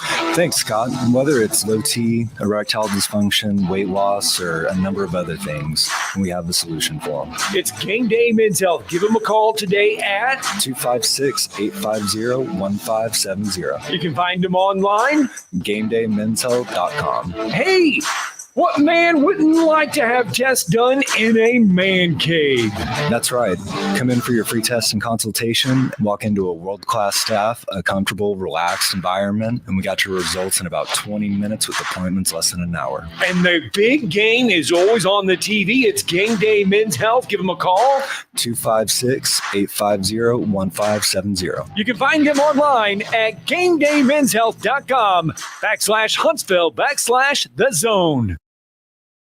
AL cert number 21014. As the summertime approaches, and if you are in the business for a new air conditioning unit, only one place to call, Talon Heating and Air. Thomas from Talon Heating and Air with us. Thomas, this is the time. That's right. People are needing HVAC, air conditioning repairs done left and right, and we're here to serve. Talk about the services that Talon Heating and Air can provide. So Talon Heating and Air, we can come out, we can fix your unit, we can replace your unit, or we can just do maintenance on your unit. We cover all aspects of anything to do with your house and HVAC, from mini splits to gas pack. In the name of free, Talon Heating and Air offering several free things. That's right. We're offering a free second opinion. We always offer that year round. And then we're also offering a free service call with a repair during regular hours. So okay, it's Talon Heating and Air. Give them a call at 256-503-4490. You can also find them online at talenthvac.com. Give Talon Heating and Air a call today.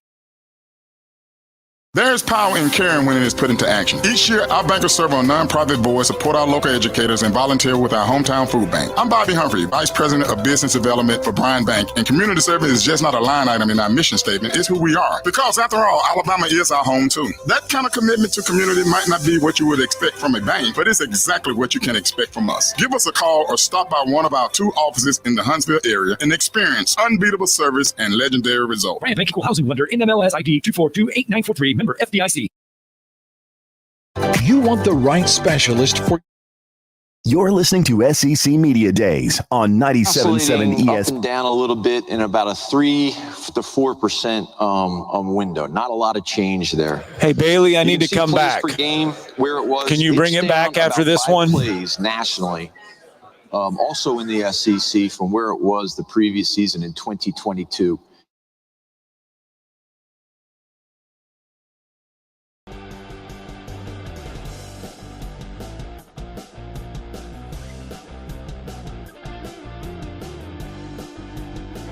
All right, welcome back. 2024 SEC Media Days live from the Omni Hotel in Dallas. Of course, today's coverage brought to you by Talent Heating and Air. Let's get you into the main media room. SEC Coordinator of Officials John McDade has kicked things off. Half minutes, let's call it 4 minutes from the previous year. But both of these things are oscillating as well inside about a 5% window. Not significantly a lot of change.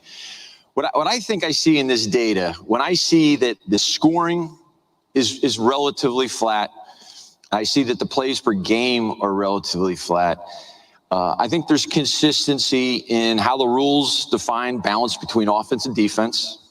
I think there's relative consistency in the effectiveness of every offensive snap in producing points. And if you multiply those two things over a consistent number of plays per game, you're going to get flat scoring. That's my interpretation of that data. Fouls per game, you can see where we are.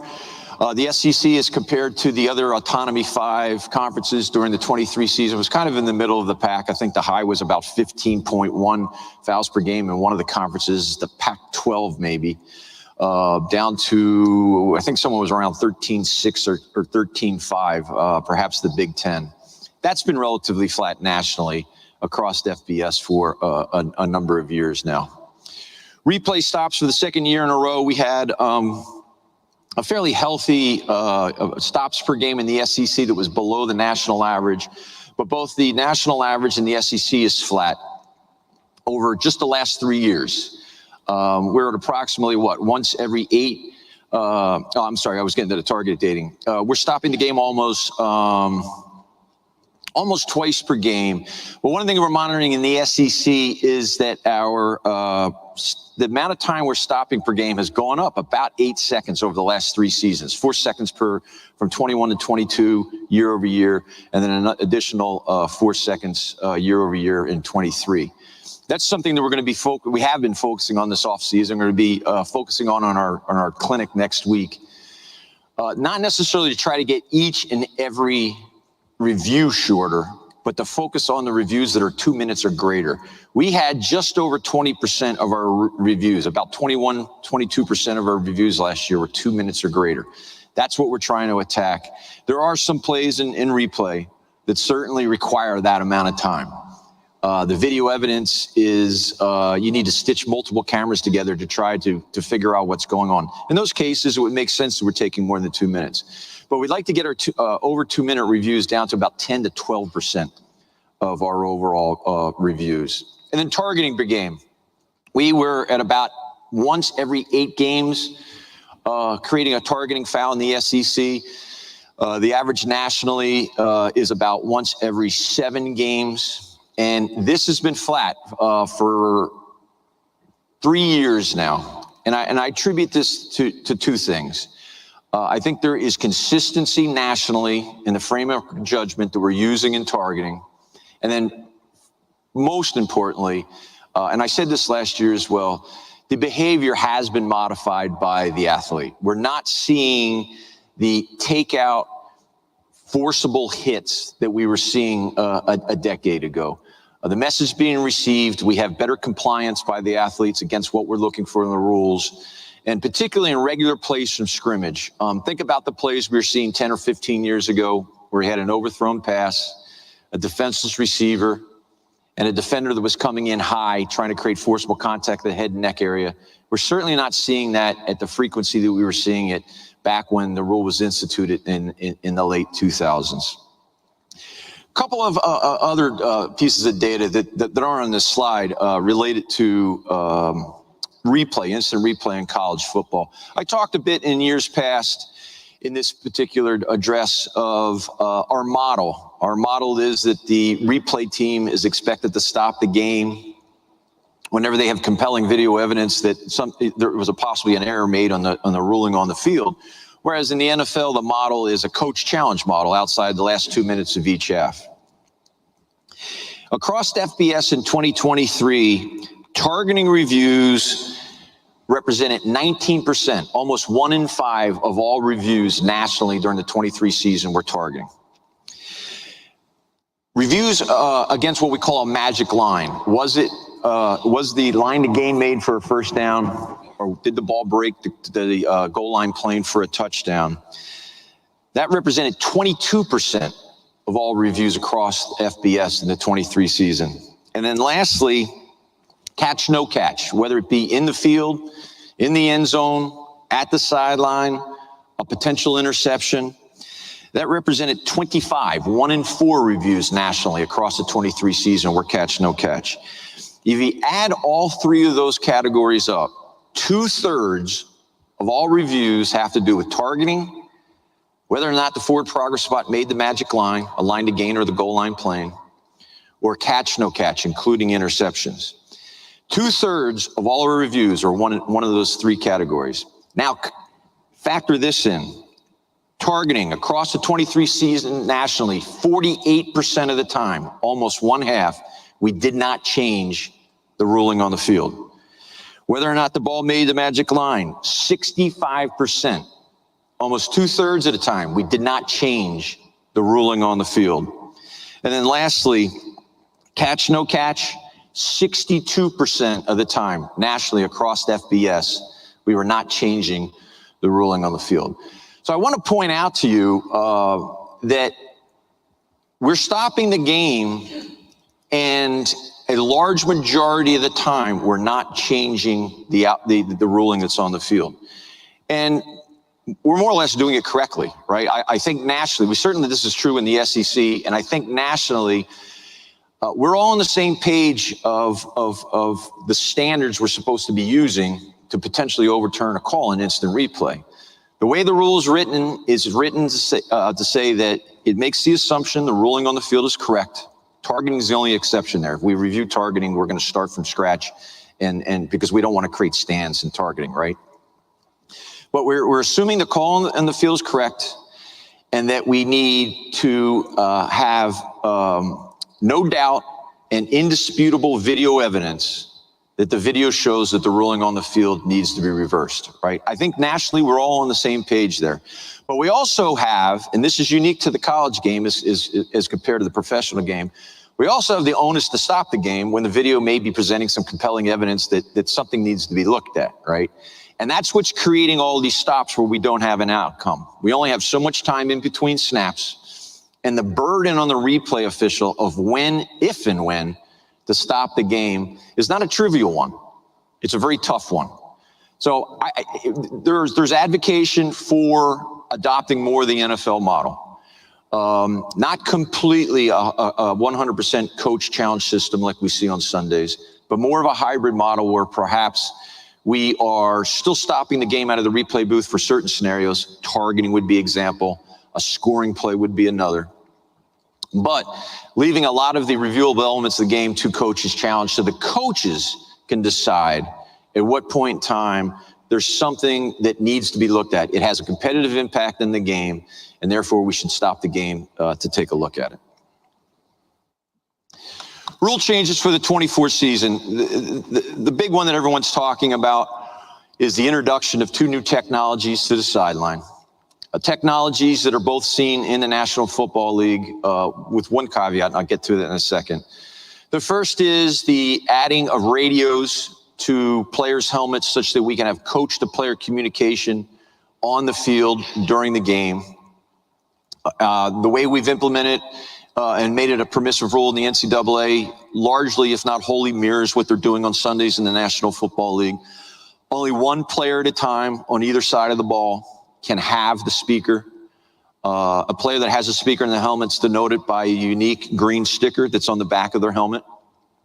The radios for both sidelines, offense and defense, will shut down at 15 seconds remaining on the play clock or the snap, whichever should occur first. It is a single system that's serving both sidelines. So when the switch is clicked to cut off communications, it's done simultaneously to do both sidelines. And the technology is exactly the technology they're using in the National Football League. So it is something that's proven. They've used it there for, I think, at least a decade there.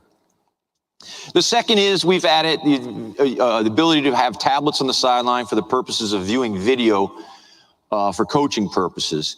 And the caveat I mentioned earlier is that the NFL, they have tablets on the sideline, but they're still only having still picked photos, if you will. They do have a tablet, but it doesn't have video. It just has still photos that are taken at various times pre-snap and after the snap.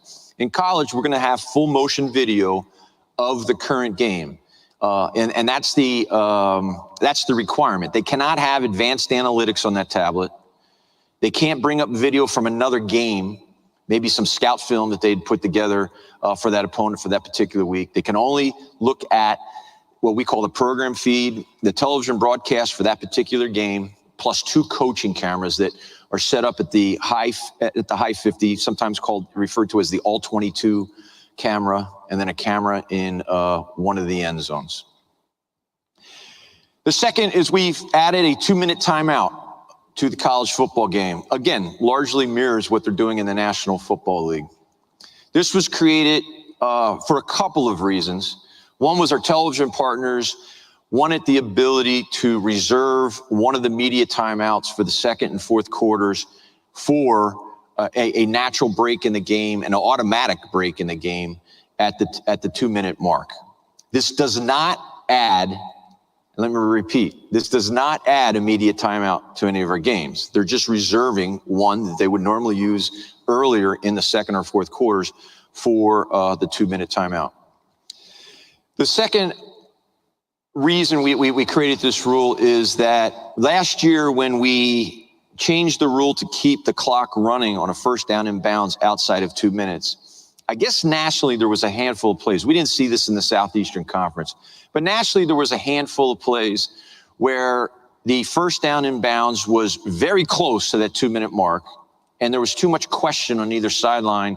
Is that going to create a stop clock? Should that create a stop clock? Should it keep going? With the creation of a 2 minute timeout, the timing rules will change after the timeout, and it becomes a very visible line on when these timing rules will change.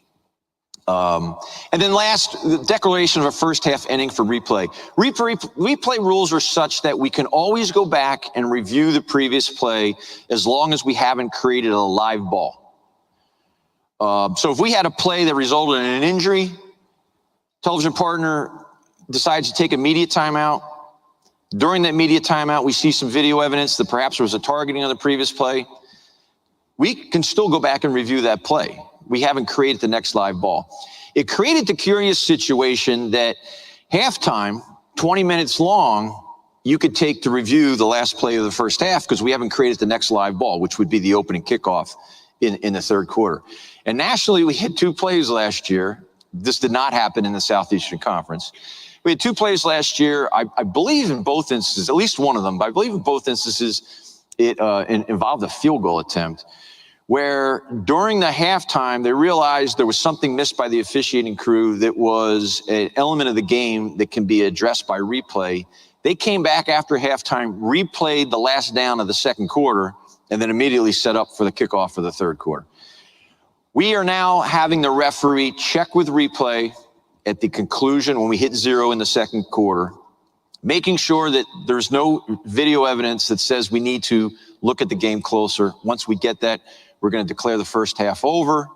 And now it's the one play where because we haven't created a live ball, we still cannot go back and review that play.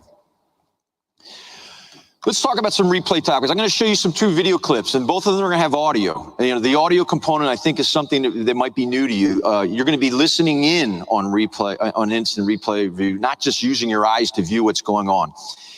The first clip, we're going to have 2 back-to-back plays from our 2022 SEC championship game.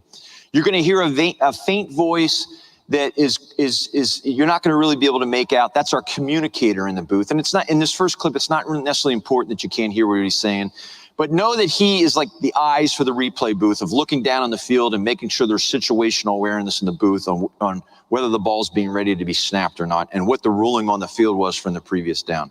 Then you're going to hear 2. That was John McDade, SEC coordinator of officials, going through some of the rule changes within college football this coming season. You are listening to Talking Ball 90. Yeah, that's because we are back on the air. That was John McDade, coordinator of SEC officials there. He'll go on probably for about another 15 to 20 minutes. But we want to get a break in here this morning on Talking Ball 97.7 ESPN The Zone. When we come back, we will wrap up our day 2 edition of SEC Media Days live from the Omni Hotel in Dallas, Texas, presented by Talent Heating and Air.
Hi, welcome back to Talking Ball, 97.7 ESPN The Zone. Scott Tyson, Drew DeArmond. Of course, we are live from the Omni Hotel in Dallas, Texas. It's day 2 of the SEC Media Days. You were listening to, before the break there, SEC Coordinator of Officials John McDade kind of going over some of the new things that you will see in college football. And we talked about the 2-minute warning before we heard from him.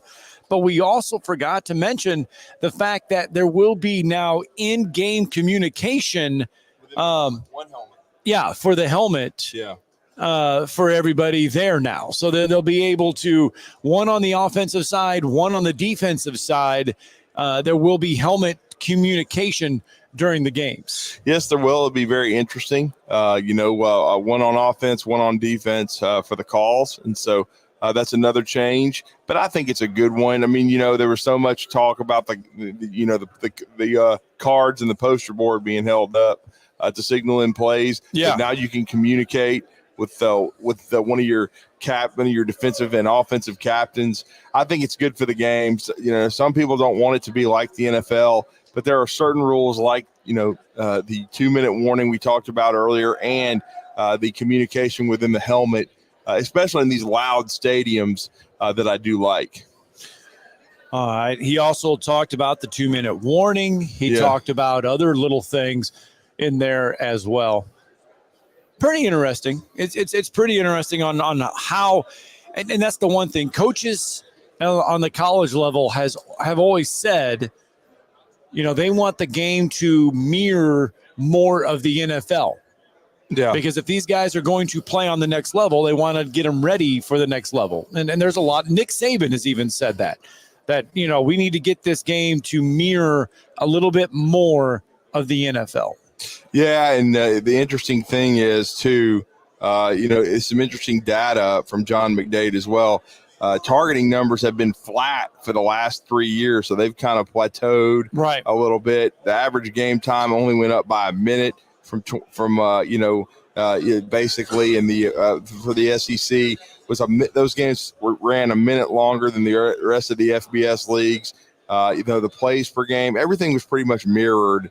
A few more penalties called in the SEC, but could we have used a few more? And not as many replay stops you would have thought, with Jeff from the Borough calling and bitching, all the time. But he thinks there's a replay every 2 seconds. But again, targeting numbers have kind of plateaued, which is sometimes it seems like from game to game it's called differently, and they're in some games there's 3 or 4 targeting situations, and in others there's none. But it's very interesting that John McDade would let you know that those numbers over the last 3 years basically have stayed the same and plateaued. I still don't like the targeting rule. What I don't like is I don't like it. To me, it should be a penalty. I don't think you should be sitting out a half of a game for it. I think guys are becoming more aware of what's going on and how to properly go through and do a tackle, because there's lots of times, though, we'll sit here and say, well, what is a tackle? How do you tackle in today's game? Yeah, and some of them just seem like they're hard to avoid. And so I just think targeting, I still think they need to tweak it a little bit. We'll see if they do. But another very interesting, this is, go away from the officiating argument. Brett McMurphy from the Action Network, formerly of ESPN, really interesting tweet, just less than an hour ago. We keep talking about realignment. We keep talking about Clemson and Florida State trying to get out of the ACC. And before you say what he said, remember what Greg Sankey said yesterday to kick everything off, that he is not a recruiter. No. He is not going to get the SEC involved in a situation that centers around a lawsuit. Mm-hmm. Case in point, Florida State and Clemson battling the ACC in court because of the grant and rights. Because the grant and rights. And Greg Sankey made a point yesterday emphatically saying that he is not going to entwangle the SEC in any kind of thing that involves with a lawsuit. So there you go. Yeah, that we have now. They always saw it the Drew area. We now have diction from Scott. Not entangle, entwangle. Entwangle for Texas. There we go. We got the tumbleweeds. So now we're entwangling. Entwangling. But what Brett McMurphy reported is that the Big Ten, the SEC, unlikely to add Florida State if it leaves the ACC and the ACC survives. He said that the Big Ten and the SEC don't want Florida State because adding FSU, and we said this before, doesn't make financial sense, and they do, and right now no desire to expand for both these leagues. No, and they said, Greg Sankey said yesterday they may stay at 16 for a long time, and Florida has been a disruptive partner, a very loud one about money and about wanting to compete and be somewhere else. But it just doesn't sound. It sounds like if there's going to be a drumbeat getting louder, it'll be the Big 12 for Clemson and Florida State if they can get out of the ACC, which is a big if, right, because of that grant and rights. Well, look, and we said this a week ago, 2 weeks ago, when you add Texas and Oklahoma, that is like adding, I get it, Texas beats their chest on a lot of different things. And they think they are bigger than they are half of the time. But Texas and Oklahoma financially are two institutions. It's like hitting a gold mine. I mean, it's like going to the casino and getting 21 at the blackjack table. It's a no-brainer because of the financial money they bring in. Florida State is not that way. Florida State is not Texas, and they are not Oklahoma. Kirby Smart coming up in a few. Yes.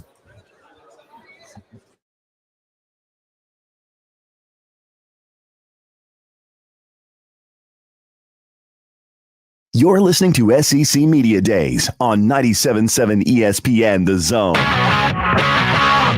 Are you feeling tired? Are you feeling sluggish?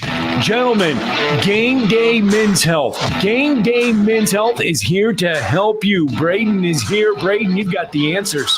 Thanks, Scott. Whether it's low T, erectile dysfunction, weight loss, or a number of other things, we have the solution for them. It's Game Day Men's Health. Give them a call today at 256-850-1570. You can find them online. GameDayMen'sHealth.com. Hey!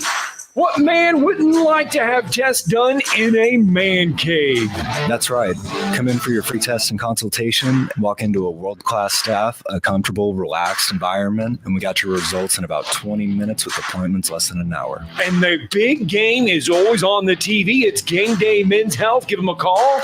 256-850-1570. You can find them online at GameDayMen'sHealth.com/Huntsville/The Zone. AL cert number 21014. As the summertime approaches, and if you are in the business for a new air conditioning unit, only one place to call, Talon Heating and Air. Thomas from Talon Heating and Air with us. Thomas, this is the time. That's right. People are needing HVAC, air conditioner repairs done left and right, and we're here to serve. Talk about the services that Talon Heating and Air can provide. So Talon Heating and Air, we can come out, we can fix your unit, we can replace your unit, or we can just do maintenance on your unit. We cover all aspects of anything to do with your house and HVAC, from mini splits to gas pack. In the name of free, Talon Heating and Air offering several free things. That's right. We're offering a free second opinion. We always offer that year round. And then we're also offering a free service call with a repair during regular hours. So okay, it's Talon Heating and Air. Give them a call at 256-503-4490. You can also find them online at talenthvac.com. Give Talent Heating and Air a call today. There's power in caring when it is put into action. Each year, our bankers serve on nonprofit boards, support our local educators, and volunteer with our hometown food bank. I'm Bobby Humphrey, Vice President of Business Development for Bryan Bank, and community service is just not a line item in our mission statement. It's who we are. Because after all, Alabama is our home too. That kind of commitment to community might not be what you would expect from a bank, but it's exactly what you can expect from us. Give us a call or stop by one of our 2 offices in the Huntsville area and experience unbeatable service and legendary results. Bryan Bank Equal Housing Lender, NMLS ID 2428943. Member FDIC. You want the right specialist for your recovery. At SportsMed Orthopedic Surgery and Spine Center, we understand every body is different. Your muscles and bones are unique, as is your body. Our SportsMed specialists offer innovative treatments and minimally invasive procedures, allowing you to quickly return to the life you love.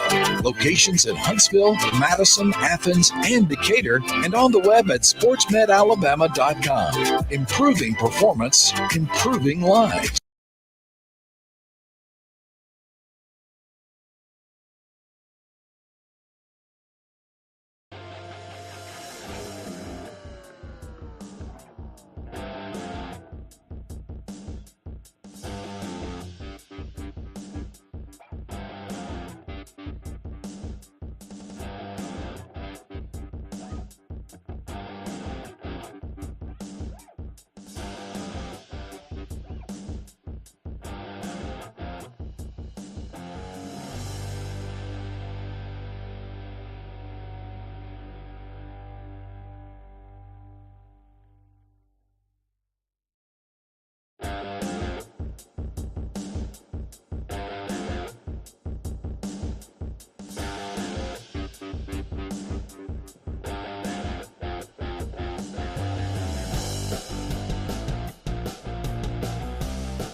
Hello and welcome in to the Morning Blitz. John Abraham, Captain Cool, here at SEC Media Days 2024.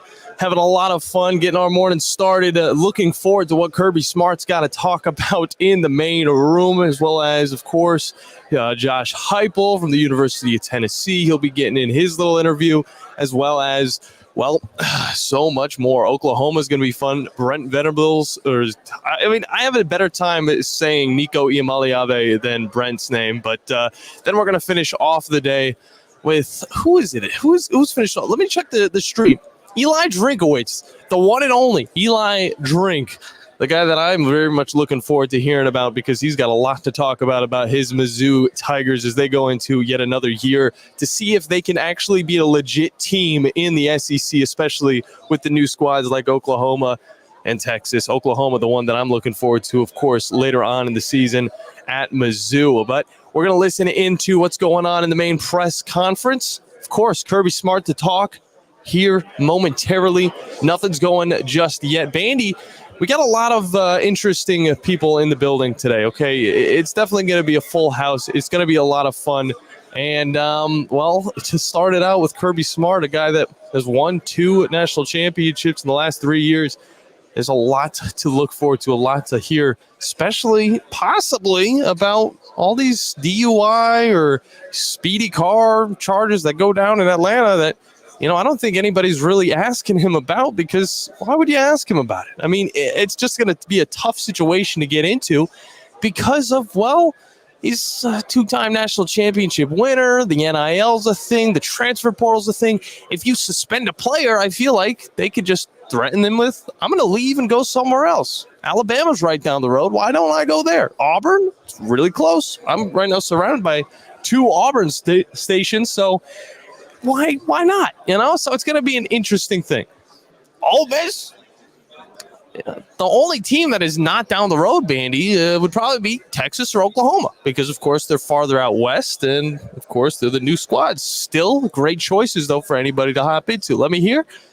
Still nothing going down in the main conference room, but the questions I want to hear are going to be about what Kirby Smart's going to do about these players' discipline, all of that good news, because you may have one of the best teams in the country, possibly, I would say, top 3.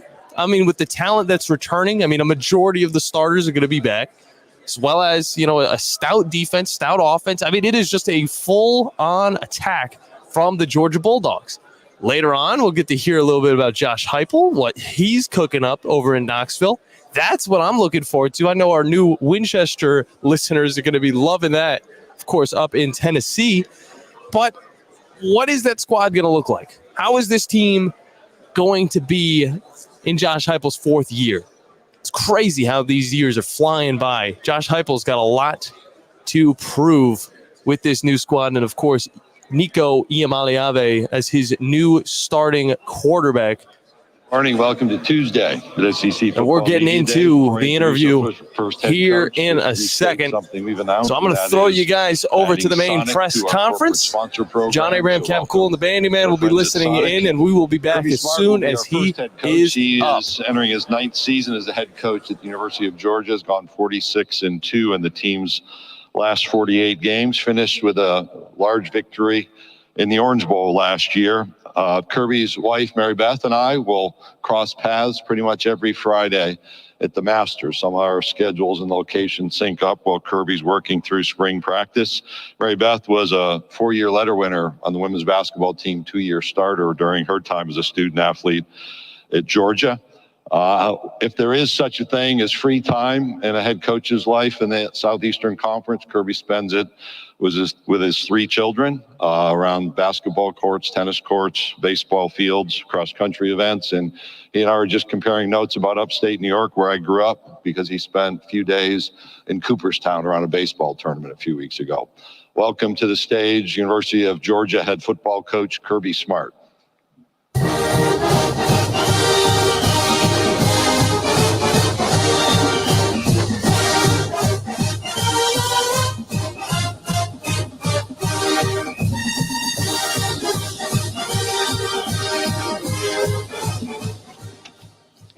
morning. I appreciate you guys coming out. I do want it to be duly noted that I got in here without a credential today. So it's the first time I've gotten through that door there after the news I heard yesterday. Thanks, Greg. I really appreciate the leadership he provides for us. I've been very fortunate to have 9 years. I mean, that is just crazy to think about. This is my 9th one of these, and Greg has done a tremendous job from every meeting I've ever been in, from every issue we've ever dealt with the ever-changing flow of college sports. The guy's incredible in the room with us, and I appreciate it. And I enjoyed Greg's message yesterday about all the other sports in the SEC. Look, I am a son of the SEC. I counted 30 years since I went to the University of Georgia in 1994. 25 of the last 30 years I've spent in the SEC. I love bragging about that, and I love bragging about our sports. There's not a sporting event that I don't go to in Athens, Georgia, and watch the highest level of competition in all sports. So a lot of credit goes out to all the other sports in the SEC, and this event is the chance to honor that. And I thought Greg did a great job of that yesterday. Just had a media member hit me with this, and I wanted to share it. Seth Emerson, one of the national writers, just hit me a few minutes ago. We were talking about the 9 years, and he had a great line from the Indiana Jones movie I watched growing up. My brother Carl always loved Indiana Jones, but the great line was, "It's not the years, it's the mileage."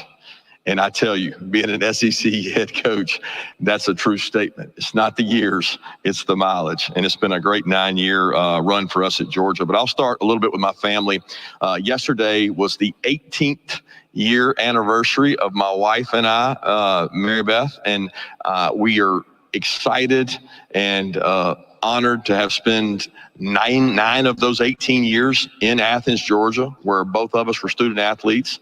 We got to spend that anniversary in the great city of Savannah at Little League baseball game. So you do what you have to do to spend time with your kids, and we certainly enjoy that.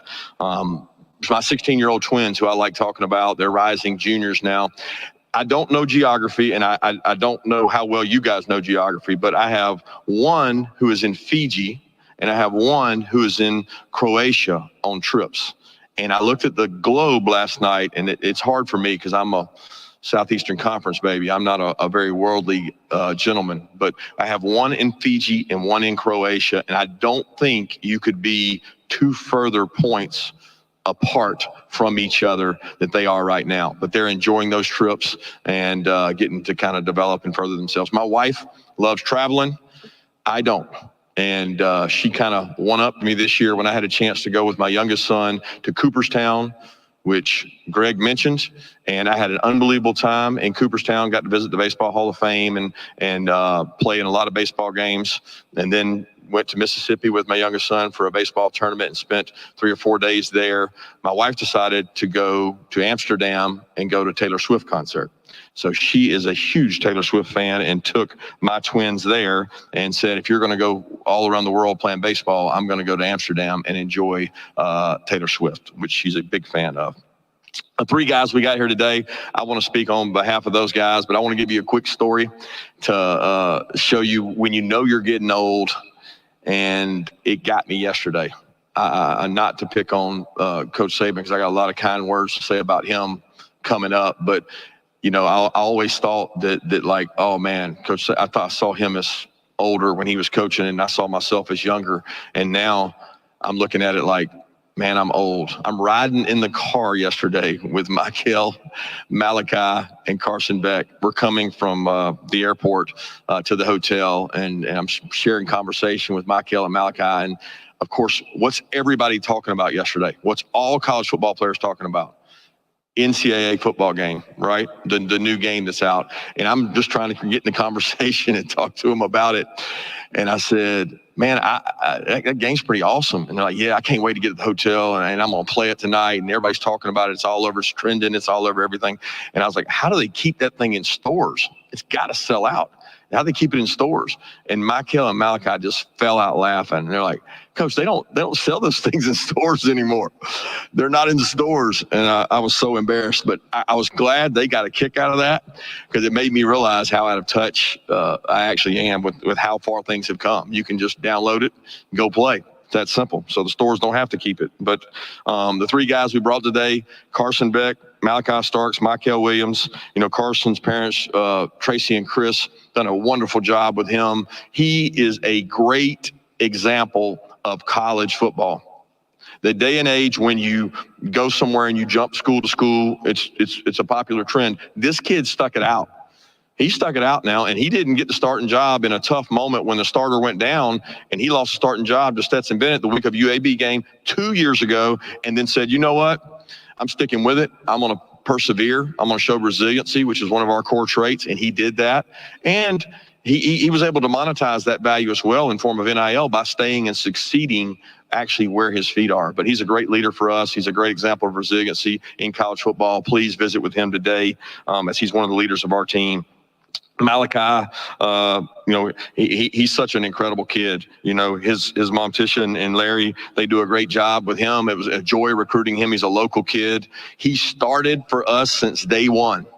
So all the knocks and all the things said out there about you can't start as a freshman at Georgia, it's too hard to play on defense. The first game he ever was in against Oregon, he started, and he started ever since. He's a quiet, humble leader. He's a very Christian young man, and he represents our university the right way. I'm really proud to have Malachi here today. And then Michael Williams, his mom, Shamika, and John are both great people, and what a great job they've done with Michael. He's become very versatile for us in terms of what he does on the field, but there's no greater value than what he does in that locker room because he works every day. He's physical. He enjoys practice. He's a great leader for us, and he should be a huge asset for us. But please enjoy those guys and visit with them as they're indicative of the locker room we have and great guys to be around. Couple words I want to say to Coach Saban, who meant so much to me in my career. First of all, the words he shared at the ESPYs the other night were incredible, very touching, very moving. But what he's meant to myself, my family, as a mentor, as a friend, as a competitor that drives you to get better. There's never a day in 11 years I worked for him that we didn't share a room in some sort, whether that was the defensive room, defensive back room, staff room. We didn't share a room in some sort. And I think it made me who I am today because the demand for excellence is met by none other than him. So that standard that he set for me day in and day out, he met himself. And every coach that ever worked with him or for him will tell you that he does it all himself as well. He doesn't hold you to any different standard than he holds himself to. So a lot of the success I've had, I give credit to him and thanks. And I know he'll be critiquing me today, so I'm looking forward to that as well.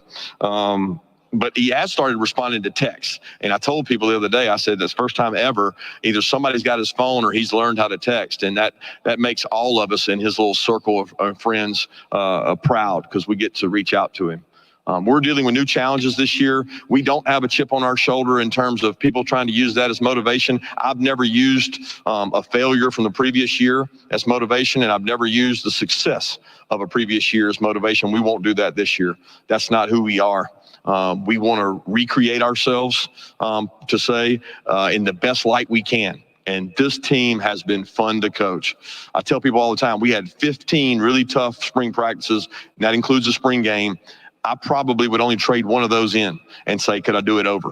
That we got a lot out of those. I enjoy being on the grass with this group. They're fun to be with, have a great locker room. They love each other, and they're working their butt off right now. We have 4 new coaches.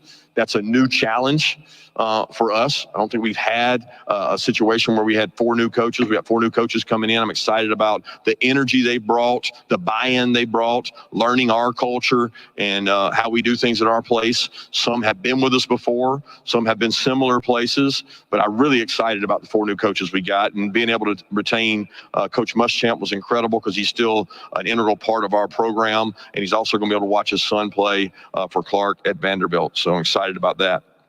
Every offseason we do a study and we try to find something to look outside of football to kind of redefine ourselves and recenter. And it's great for me. I really think it's good to study successful people, whether that's in the sports industry or whether that's in the business industry. And this year we took Nike, who I've had the great pleasure of meeting Phil Knight and his wonderful wife Penny. And I wish I could get some of that NIL money that he's sharing with Dan Lanning, but that's another note. But the study of Nike for us has been incredible. I didn't know some of the things about when Nike originated, and we took a week by week look in skull sessions, breakout sessions, as well as together, and studied kind of their model. And one of the first things we studied was the belief of assume nothing. And I think that's so important in football. Because when you assume something, or you assume you know someone, or you assume that you know somebody's name that you're in the room with, you can take things for granted. It's just like starting over from a previous year. Assume nothing. Assume nothing. Start from ground zero and build this team different than every other team. And Nike did that. Nike followed that. They assumed nothing. Where does a name come from? So if you assume that you know everybody's name, you may not know what that name means. We had each player get up in front of the team and say what their first and middle and last name and where that came from. I encourage you, if you've never done that exercise in an organization, do it. Because you learn more about somebody when you know what they got their name from and what it stands for and what it meant in their family, what it meant in their lineage. It's very important, and you get a lot of deep conversations to know somebody better, which when you're on the field with somebody, you go to battle with somebody out on the field, you better be able to know what their reasoning is. And I really enjoyed that, and I enjoyed our study of Nike as we went through. So with that, I want to be able to be judgmental of you guys' time and answer any questions you have, so I'll open it up from there. Thank you. Thank you, Coach. If you have a question, please raise your hand. Seth, Diego, or Nolan will get a microphone to you. We do ask that you give your name and affiliation prior to your question. So if we'll start over here, right here on the front row to our left, Coach, in the very front row. Good morning, Coach. Michael Gittins with the War Report. In this new SEC, Georgia got a pretty tough road draw. You've got Alabama on the road. You've got Texas on the road. You've got Ole Miss on the road. You also have Kentucky on the road. Can you talk about your road schedule and how you're preparing your team for this tough 2024 schedule? Yeah, initially I was wondering how I got that draw, but we're not one to complain. We're one to be excited. I think when you step into the shoes of a University of Georgia football player, you accept that challenge is going to be there. I mean, we kind of embrace that and we love it. I mean, and what you didn't get to mention is that we open with Clemson too, who's one of the top teams in the top programs in the country. So like, we're really excited about that. I think that motivates our off season so that we have the right kind of approach to the off season, and our guys embrace that. I mean, as coaches, you want to play the best, and people forget that when you spent time in the NFL, every week was like that. So when Texas and Oklahoma came into the conference, every schedule was going to get harder. It wasn't going to get easier. It was going to get harder, and we embrace that. We look forward to it, and excited for the challenge to go to some really tough places.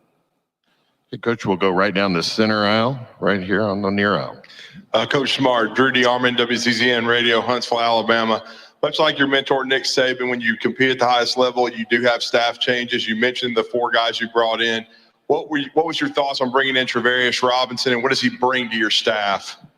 Well, first of all, he has a great pedigree as a player. He played in the SEC, and one of the things you can never really justify or explain to people is the culture of the SEC. Number one, recruiting.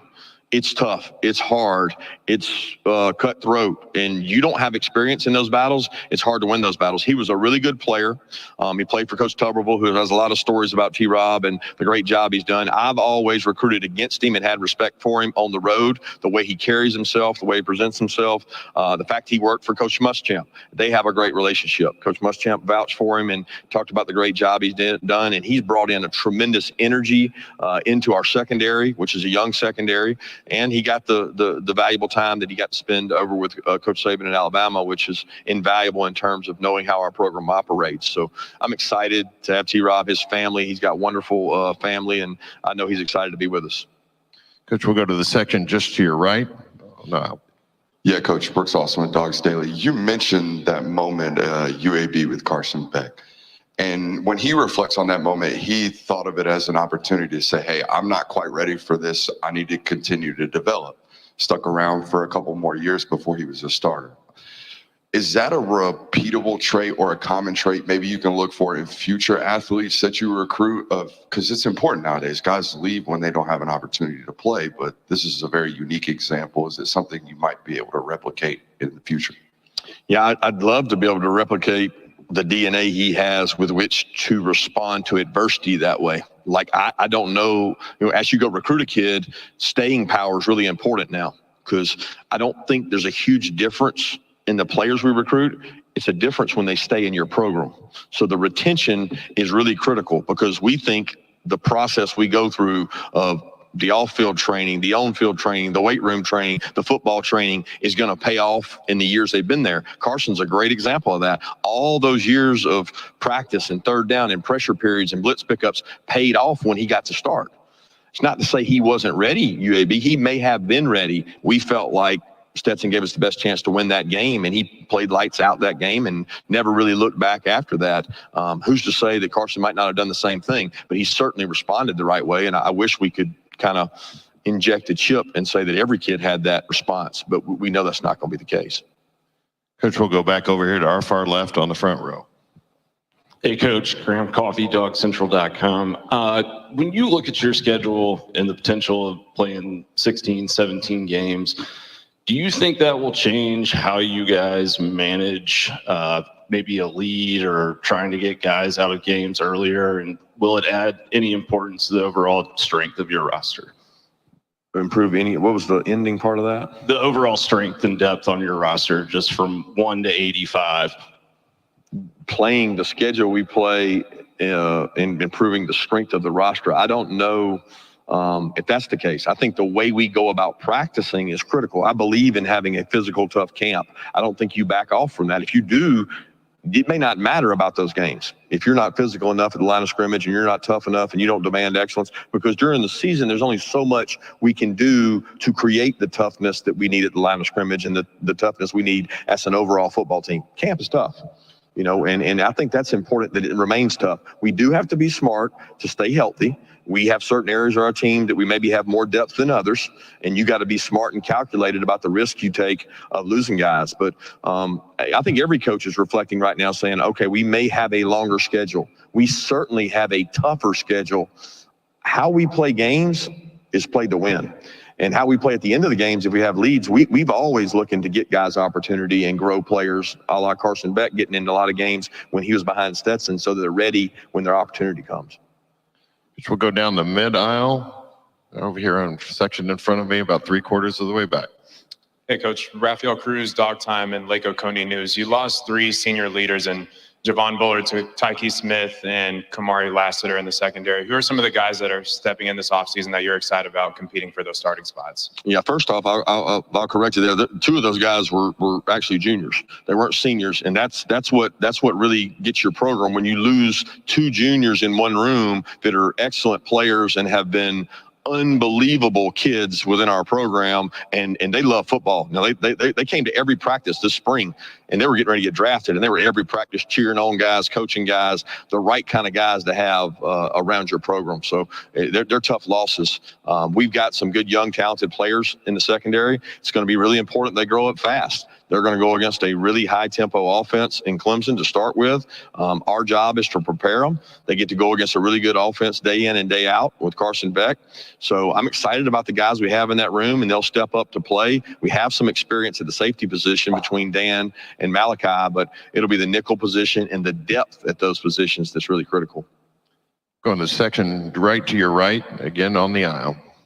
Amar Richardson, Orange Bloods. Hey, Coach, how do you navigate the world of NIL where you have to participate in it to be competitive, but you also have players who lead with that and they just want to get paid? What are your conversations like with recruits and current players, and how do you navigate it all? I think it's a mistake to assume that all players lead with that or that's the primary objective. I think that would be an insult to high school football players and really insult to all people being recruited, because I don't get to the finish line of official visits where that's the primary objective. If it is, we're probably not getting to that point. We're probably not going to be in the conversation if that's the primary objective.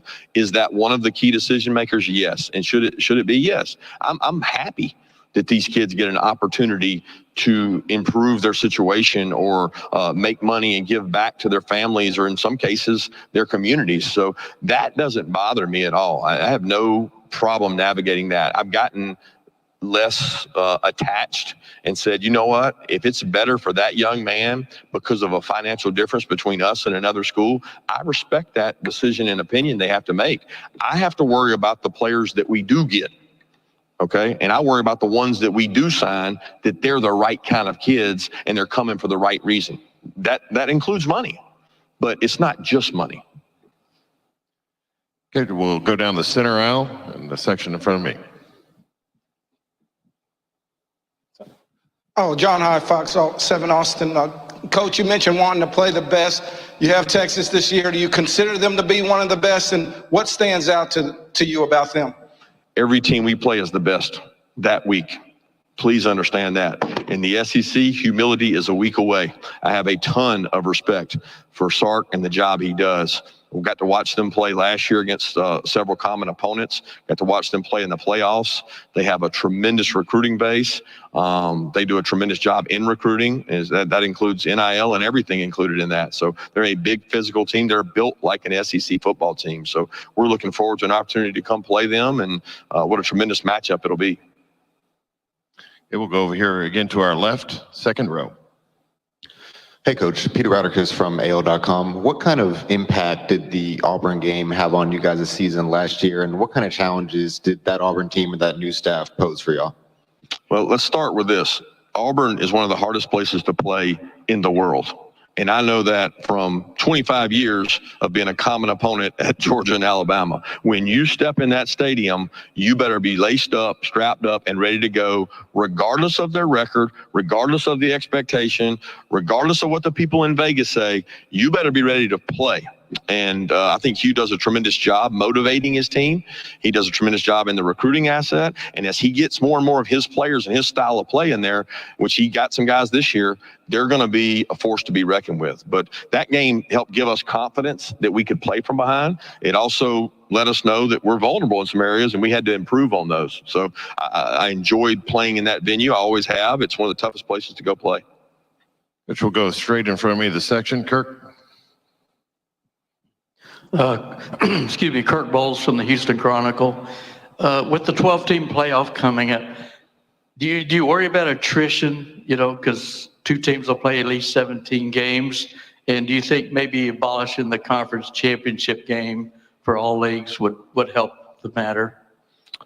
I'm not for doing that. I still find value in winning an SEC championship. The unique thing about the career that I've had in coaching, I've almost won as many SEC championships as national championships, and I've won 2 national championships when I didn't win SEC championships as a program. I mean, that's unique. I mean, it's not supposed to happen that way. So do I worry about attrition in terms of having more games? I worry about attrition having 4 teams. Okay, every coach worries about attrition, right? You have to do a good job of maintaining your roster, staying healthy, practicing the right way, being smart, and I think being a watchdog is part of my job. As I'm not a coordinator anymore, I want to watch the drills we do. I want to see how we practice. I want to make sure we can maintain health. It's hard to do in the SEC, but that's why you get an opportunity to recruit to 85 scholarships so that you have depth. Can you get your younger players ready faster than your opponent is a huge advantage. But no, I don't want to see the conference championship go away, because I think it's one of the greatest venues in all of college sports, in all of sports. I mean, the games that we've played in Atlanta have been some of the best, most memorable games that I've ever been a part of. And to take that away, I think that there's going to be teams that look back on that SEC championship, and it's very meaningful. And I don't want to take away from that meaning. All right, we'll go over here on our left, along the aisle. Lawrence Holmes, 670 The Score, Chicago. Kirby, your defenses throughout your whole career have been incredibly innovative. I was wondering, with offenses evolving, do you react to them or do you want them to react to you? And where do you go for the inspiration? Do you go forward or do you go all the way back to the beginning of the game? That's a long question that I could spend a lot of time on, and I learned a lot from the defensive guy in the back of the room back there that you're always adapting. You have to adjust to them, but you have to dictate to them as well. If you sit back nowadays and let offenses dictate to you, they can do enough things to drive down the field and be explosive and make big plays and score quickly that it can become frustrating. You have to have ways to create negative plays. I think every defensive coach would say that. But I do think looking forward and backwards is really important. We have a relatively young defensive coordinator in Glenn Schumann who spends more time on Zooms. He loves talking football. He spends time with NFL coaches, high school coaches. Some of the best ideas we've ever gotten defensively came from great high school minds in the state that we were coaching in, because they came up with really innovative ideas, because they defend these offenses sometimes before we do. And I've always been enamored with that in-game adjustment of what we can give a kid or give a defense to help them against something they're doing. You're always reacting, but you do want to dictate at times too by the way you pressure and the things you do. We'll take one final question in the center aisle, about 3/4 of the way back. Coach Joe Gaither, BamaCentral.com. You've played a lot of great games against the University of Alabama in your time. How do you expect those matchups to change with Coach Kalen DeBoer in charge? I don't expect them to change. That's two great universities. I mean, you're talking about two teams that have been at the forefront of college football, and it's probably going to be that way for a long time. Both great universities, both committed. The commitment to excellence at both places is really high. The standard that Coach created there at Alabama and the standard we've created, those two are going to be matching up for a long time, and I think it's what's great about college athletics. Coach, thank you for your time this morning. Thank you, guys. Thanks, Kevin.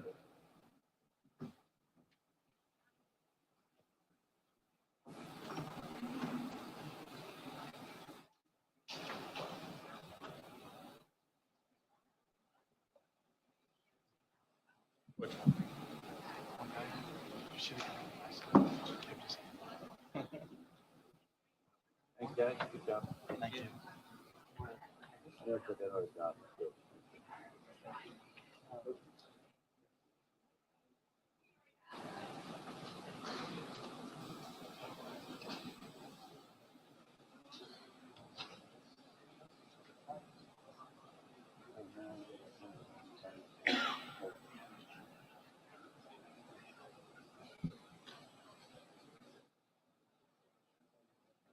In about 20 minutes, Georgia players will be.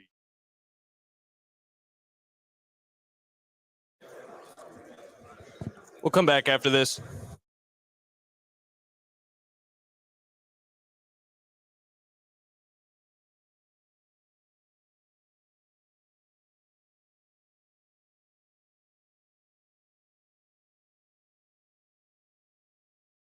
You're listening to SEC Media Days on 97.7 ESPN The Zone.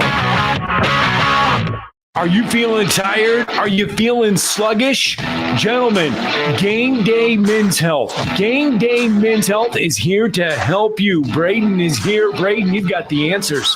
Thanks, Scott. Whether it's low T, erectile dysfunction, weight loss, or a number of other things, we have the solution for them. It's Game Day Men's Health. Give them a call today at 256-850-1570. You can find them online. GameDayMen'sHealth.com. Hey!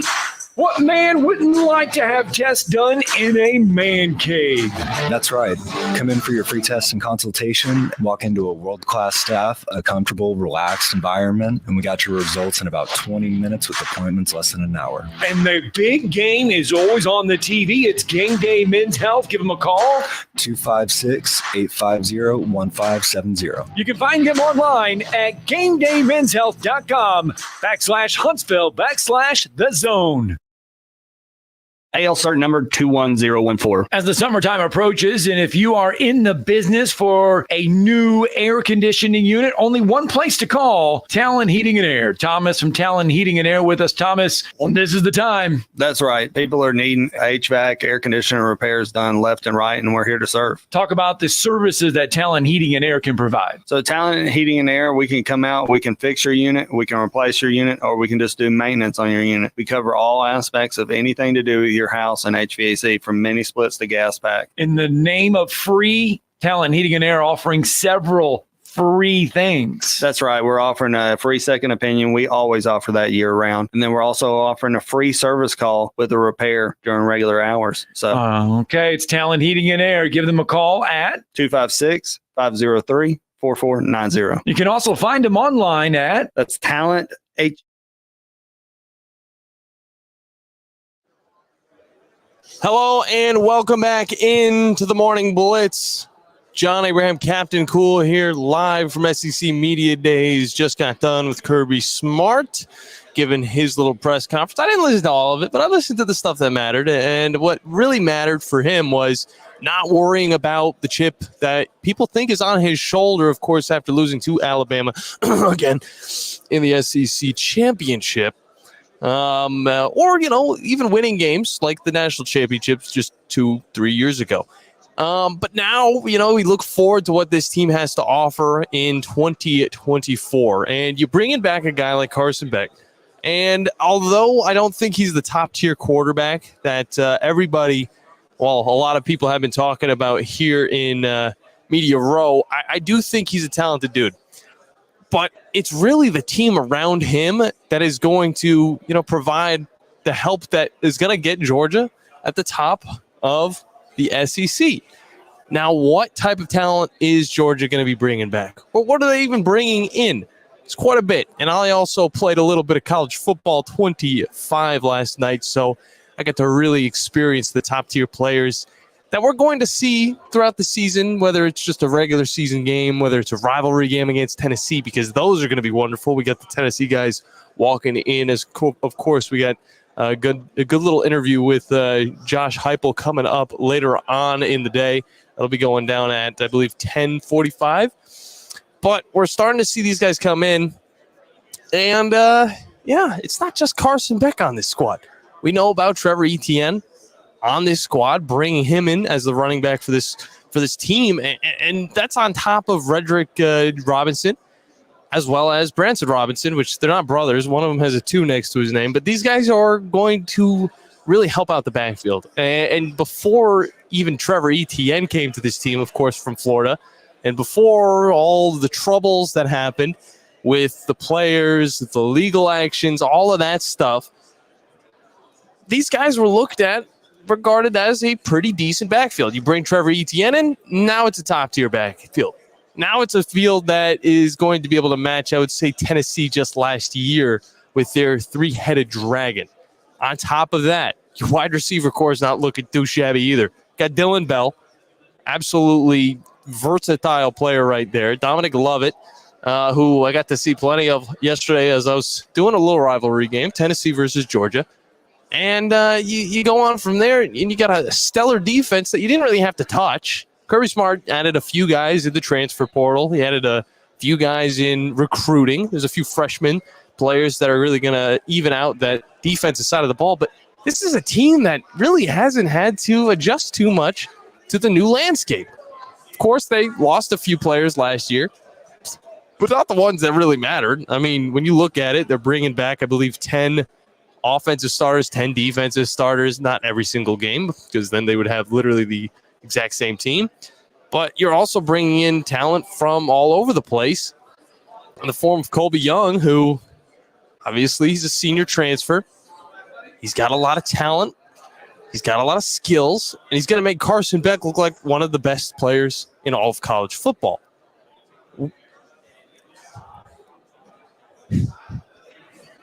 Exactly, Bandy.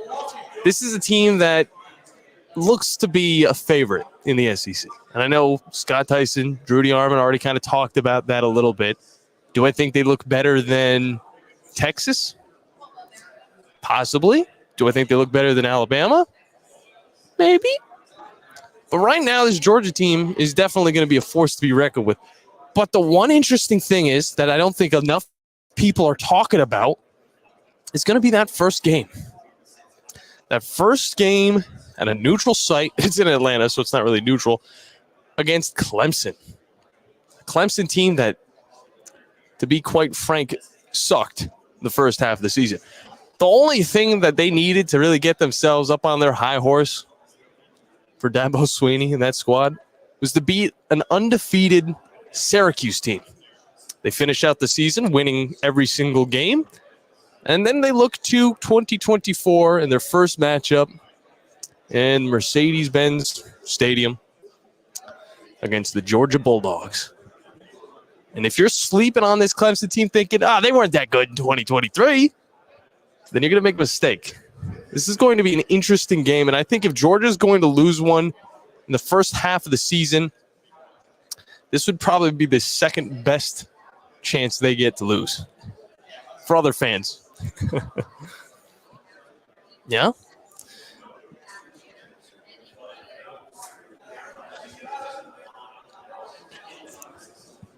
Yeah. Who do you think's going to be better than this Clemson squad, Mandy? Who do you think's going to beat them out? Of course. Less Miami, just because they figure out ways to just not be that good. They always have a little bit of something going on.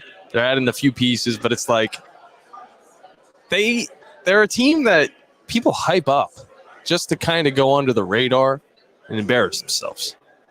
I would also look at North Carolina. Of course, those are the first four you think of when you think of the ACC. And then you think about the future. Who's going to leave that conference? Well, everybody seems to be pretty happy at the moment. Give it a few more years. These teams are going to get a little bit impatient, and it's going to get to the point where, hey, we want to get out of here and get some more money with the SEC. And I honestly would say that besides Texas and Oklahoma, the best teams that you can go out and grab, despite what Greg Sankey said about today and tomorrow, well, it's tomorrow now. What's going to happen the day after? I'm just kidding. I'm not going to ask that question again. What's going to happen, though, in the future, 3-4 years down the road, when Clemson and Florida State are kind of feeling a little bit more impatient about what they're getting paid? Now, there could be some reworkings in the details. They could make a little bit more money. Who knows what the hell is going to happen with the NIL and the amount of money that they're throwing at the schools. But it still doesn't add up to the amount of money the SEC and the Big Ten are making. Now, I could see teams like Duke go to the Big Ten, add on a little bit of that. Top-tier school, not top-tier football talent. Of course, Mike Elko's not there to lead that charge anymore, so they're not going to be the surprise team that we thought they would be moving forward. Mike Elko, Texas A&M, that's going to be a fun conversation. But, I mean, the best fits for some of these SEC teams is going to be, or the ACC teams is going to be the SEC. I could definitely see Florida State going on to the SEC, having an extra rivalry against the Florida team. I could definitely see Clemson. North Carolina, maybe? North Carolina might be first. They got a good educational program. Either way, this show presented by the wonderful people over at Fleming Roofing and Restoration. Guys, you need to talk to about all of your roofing needs. If you're having any roofing problems, make sure you look them up online to fill out your free quote today. And remember that Fleming always shows up.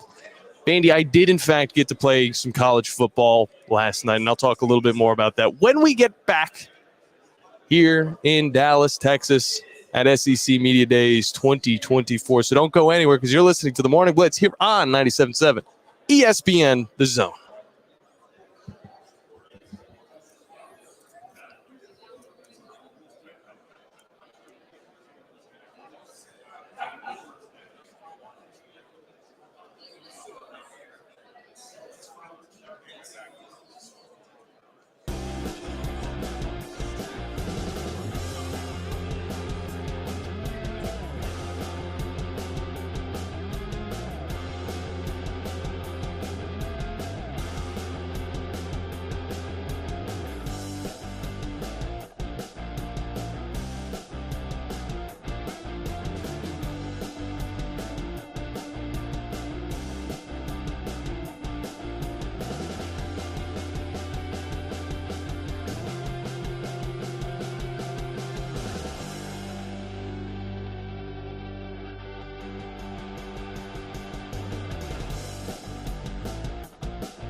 Hello and welcome back into the Morning Blitz. John Abraham, Captain Cool, alongside my boys over at the Auburn table.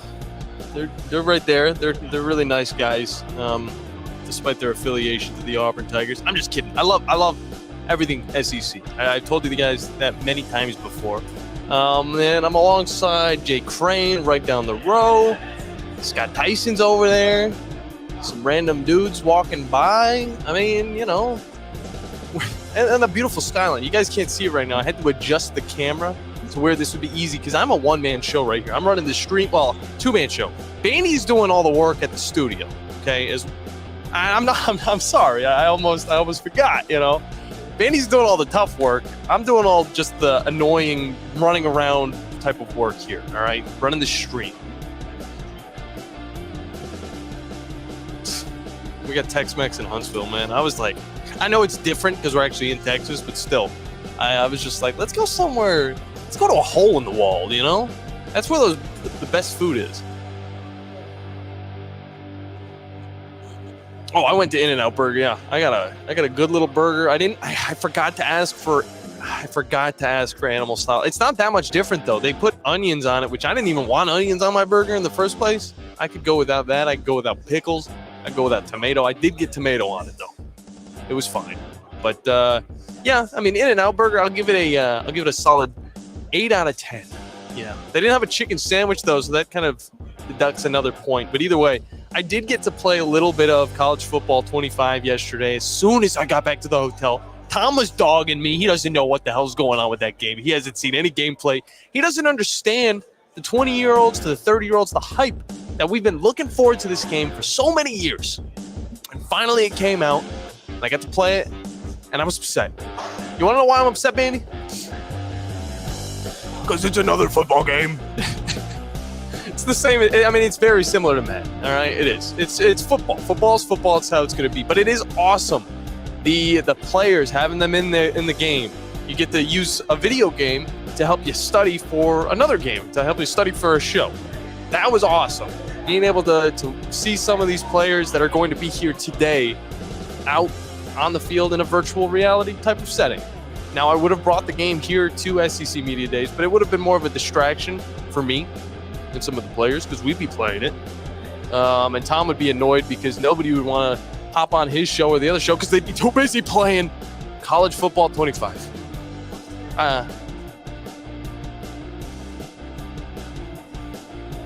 Dude, I'd beat his ass. I'm serious. I'd beat his ass. I'm too good. Nah, he would destroy me at the real thing, but whenever it comes to the actual game, I'm a gamer. Not as much as you, Bandy, because you would probably destroy me. I remember the one time we played College Football 14 or 13, and you beat me, and I was just like, what's going on? It's that natural gamer in you. You got that natural gamer dog inside of you. But I gotta admit, the game is smooth. The graphics are really good at times, and the presentation's decent. Chris Fowler, though, I don't want to be too harsh, but he needs to stay away from college football games because he's the announcer for the big games, the ones that you're really looking forward to getting immersed into. And Chris Fowler just sounded like AI. That was my biggest complaint. And also, whenever I started my first game, it was a typical, just one of the greatest games ever. Iron Bowl matchup, Alabama-Auburn in Tuscaloosa. And the Auburn Tigers were wearing a different uniform. They were wearing the Oregon Ducks uniform. And I wanted to take a peek at them prior. I wanted to see what uniforms they had. And then, one of my only reasons to play Tennessee, to be Tennessee in the game, which I would, probably do it once in a while. I know our Winchester fans probably don't like me for that, but I'm an Alabama fan. They don't have the smoky uniforms in it. The coolest uniforms that Tennessee's throwing at us, and they're not in the college football game. Now, I know it's early. They're probably going to add them in. They're probably going to fix the bugs to where I'm Auburn or I'm Alabama and I'm dressed in a freaking Fresno State uniform. But I mean, come on, throw the smoky uniforms in there. They just got a new edition as well.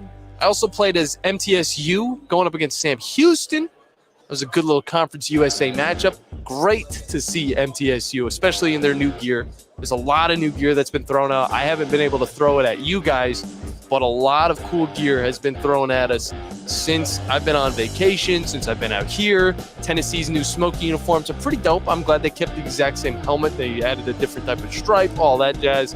Middle Tennessee also went a little bit more old-fashioned than their last old-fashioned uniforms because back in 2015, 2016, they threw an atrocious uniform at us. It was around the same time Syracuse also threw us a terrible uniform. I'm glad these guys are kind of regressing to more plain, more simple, more cool uniforms. I'll just say cool. They might not be the most original, but that's not, we don't need anything too crazy in the college football season. Unless you're Oregon. If you're Oregon, you're Washington, you're Baylor, you're going to throw us some crazy stuff. West Virginia, I can also throw them in there. Either way, Bandy, we don't have much time left, but that doesn't mean we're going to be out until the Tom Abraham Show. If you guys are watching over on WZZN TV, we're going to keep it all going here on Radio Row. And whenever the Tom Abraham Show does begin, we're going to start it. It's going to be tough because I want to get the Josh Heupel interview on WZZN TV. So I think what we're going to do is whenever we hop out of here, we're going to keep the stream going for a little bit longer. Josh Heupel's going to hop on. You're going to get to hear from him. He's going to be in the main press conference room. And then at 12 o'clock, we're going to hop into the Tom Abraham Show. And, of course, Brent Venables from Oklahoma, which is a big, big topic here in Dallas. Texas, Oklahoma, how much better did the SEC just get? And a question for you guys, whether in the chat, whether on Twitter, are these SEC teams? Are these the vibes you got whenever we saw teams like Texas A&M, Missouri hop into the league? Do you think they're more SEC teams than Missouri and Texas A&M? Also excited for Missouri. Eli Drinkowitz is going to be talking about his squad. Brady Cook, Luther Burton, no Cody Schrader anymore, but they still got a good backfield. But is this team able to make it to the next level? That's the question for Eli Drinkowitz's team. Was it just a surprise that they were able to win 10-plus games? I don't know. It's going to be cool. They got a really, really favorable schedule. Same goes for Oklahoma. Missouri starts Murray State, Buffalo, Boston, Vanderbilt. And then their first SEC game of the season is Texas A&M. And then they get to play UMass. Oklahoma, Temple, Houston, Tulane. I know, poor UMass. Tulane is not what they were, so Oklahoma should be able to start their season off at least 3-0. Tennessee is going to be their first loss. And then Auburn, at Auburn. I'm going to say it just because I'm surrounded by the Auburn guys. Auburn is going to beat Oklahoma. I said it. Now they heard me. Yep, they're all, okay, they're giving me the nod.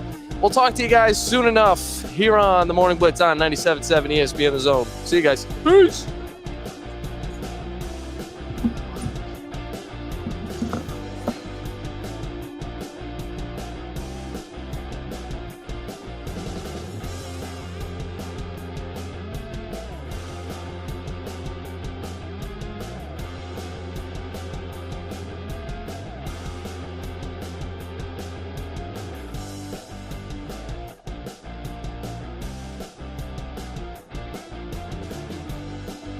You're listening to SEC Media Days on 97.7 ESPN The Zone.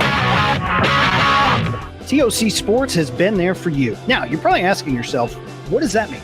It means for more than 20 years, Alabama's largest orthopedic group has been there providing coverage and care to more schools and student athletes in the Tennessee Valley than any other group. It means whether you are the star football player, the all-region volleyball ace, or someone who hurt their knee in a weekend pickup basketball game, TOC Sports physicians are proud to have the opportunity to care for all your orthopedic needs. It means for parents, coaches, athletes, desk jockeys, or even weekend warriors, TOC Sports physicians continue to meet and exceed the orthopedic and sports medicine needs of our community. But most importantly, during these challenging times, we're here for you now and will continue to be here. So as long as there are players on the field, games to be played, and contests to be won, the orthopedic specialists from TOC Sports will be ready to help.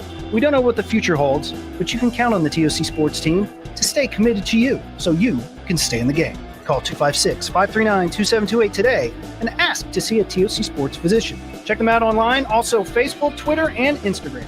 Tom Luganbill here for my friends at Woody Anderson Ford. Bobby White and his team take great pride in their service department, and you can see it the moment you walk into those beautiful new service lanes. And just like a championship team, they all work together to make sure your experience is second to none, whether you drive a Ford or not. Also, check out the gold certified pre-owned inventory at Woody Anderson Ford for great deals every day. Stop by and see them at Jordan and Sparkman or at Woody Anderson of Madison on Hughes Road, or visit WoodyAndersonFord.com. Tom Abraham here for my friends at North Alabama Mortgage. Did you know that average home equity is at an all-time high, but so is average consumer debt? Even though rates are higher now, you can use your equity to pay off your high consumer debt, student loans, etc., then refi when the rates drop. Don't put off that new home purchase. When rates drop, prices will go up. Buy now and get the best price and then refi when the rates drop. This is the time to talk to the experts at North Alabama Mortgage. Visit NorthAlabamaMortgage.com for more information. With over 25 years of appliance experience, Mike Owen and the good folks at Owen Home Appliance are known for their great selection of used appliances. But did you know that they now carry new appliances as well? Brands like Frigidaire, GE, Sharp, Danby, Samsung, Z-Line, and yes, Speed Queen Laundry is available at Owen Home Appliance. Plus, they have recliners so you can relax and watch the game. Give Mike a call at 256-754-5052 or head down to the store at 11 Union Hill Road in Somerville. Owen Home Appliance. They'll treat you right. When the most respected company worldwide puts its name on a real estate sign, that's a sign you'll want to see. When a company known for straight talk enters real estate, that's a sign the market is changing. Confidence is back, and that's good to know. Introducing Berkshire Hathaway Home Services. Look for our sign in the front yard near you. This is Ann Adams. Call me at 256-337-2625. An independently owned and operated franchisee of BHH Affiliate LLC. Chapman Commercial Realty, your source for Alabama commercial real estate. Chapman Commercial Realty has the experience and expertise you're looking for when making commercial real estate decisions. If it's office space, retail space, investment property, or project development, Chapman Commercial Realty is your answer. Call Bill Chapman today at 256-656-8413. That's 256-656-8413. Or find them online at chapmancommercialrealty.com. Eagle Masonry and Installation. It's right there in the name. Eagle is your one-stop shop for block, stone, or brickwork, monument signs, and outdoor kitchens and fireplaces. Eagle also offers the finest craftsmanship and insulation, including fiberglass or spray foam insulation, and of course, insulation removal. Philip Love and his team have years of experience bringing the region the best in masonry and insulation services. For more information and a quote, visit insulatewitheagle.com or call 256-755-1556. Eagle saves you time. Eagle saves you money. You're listening to SEC Media Days on 97.7 ESPN The Zone.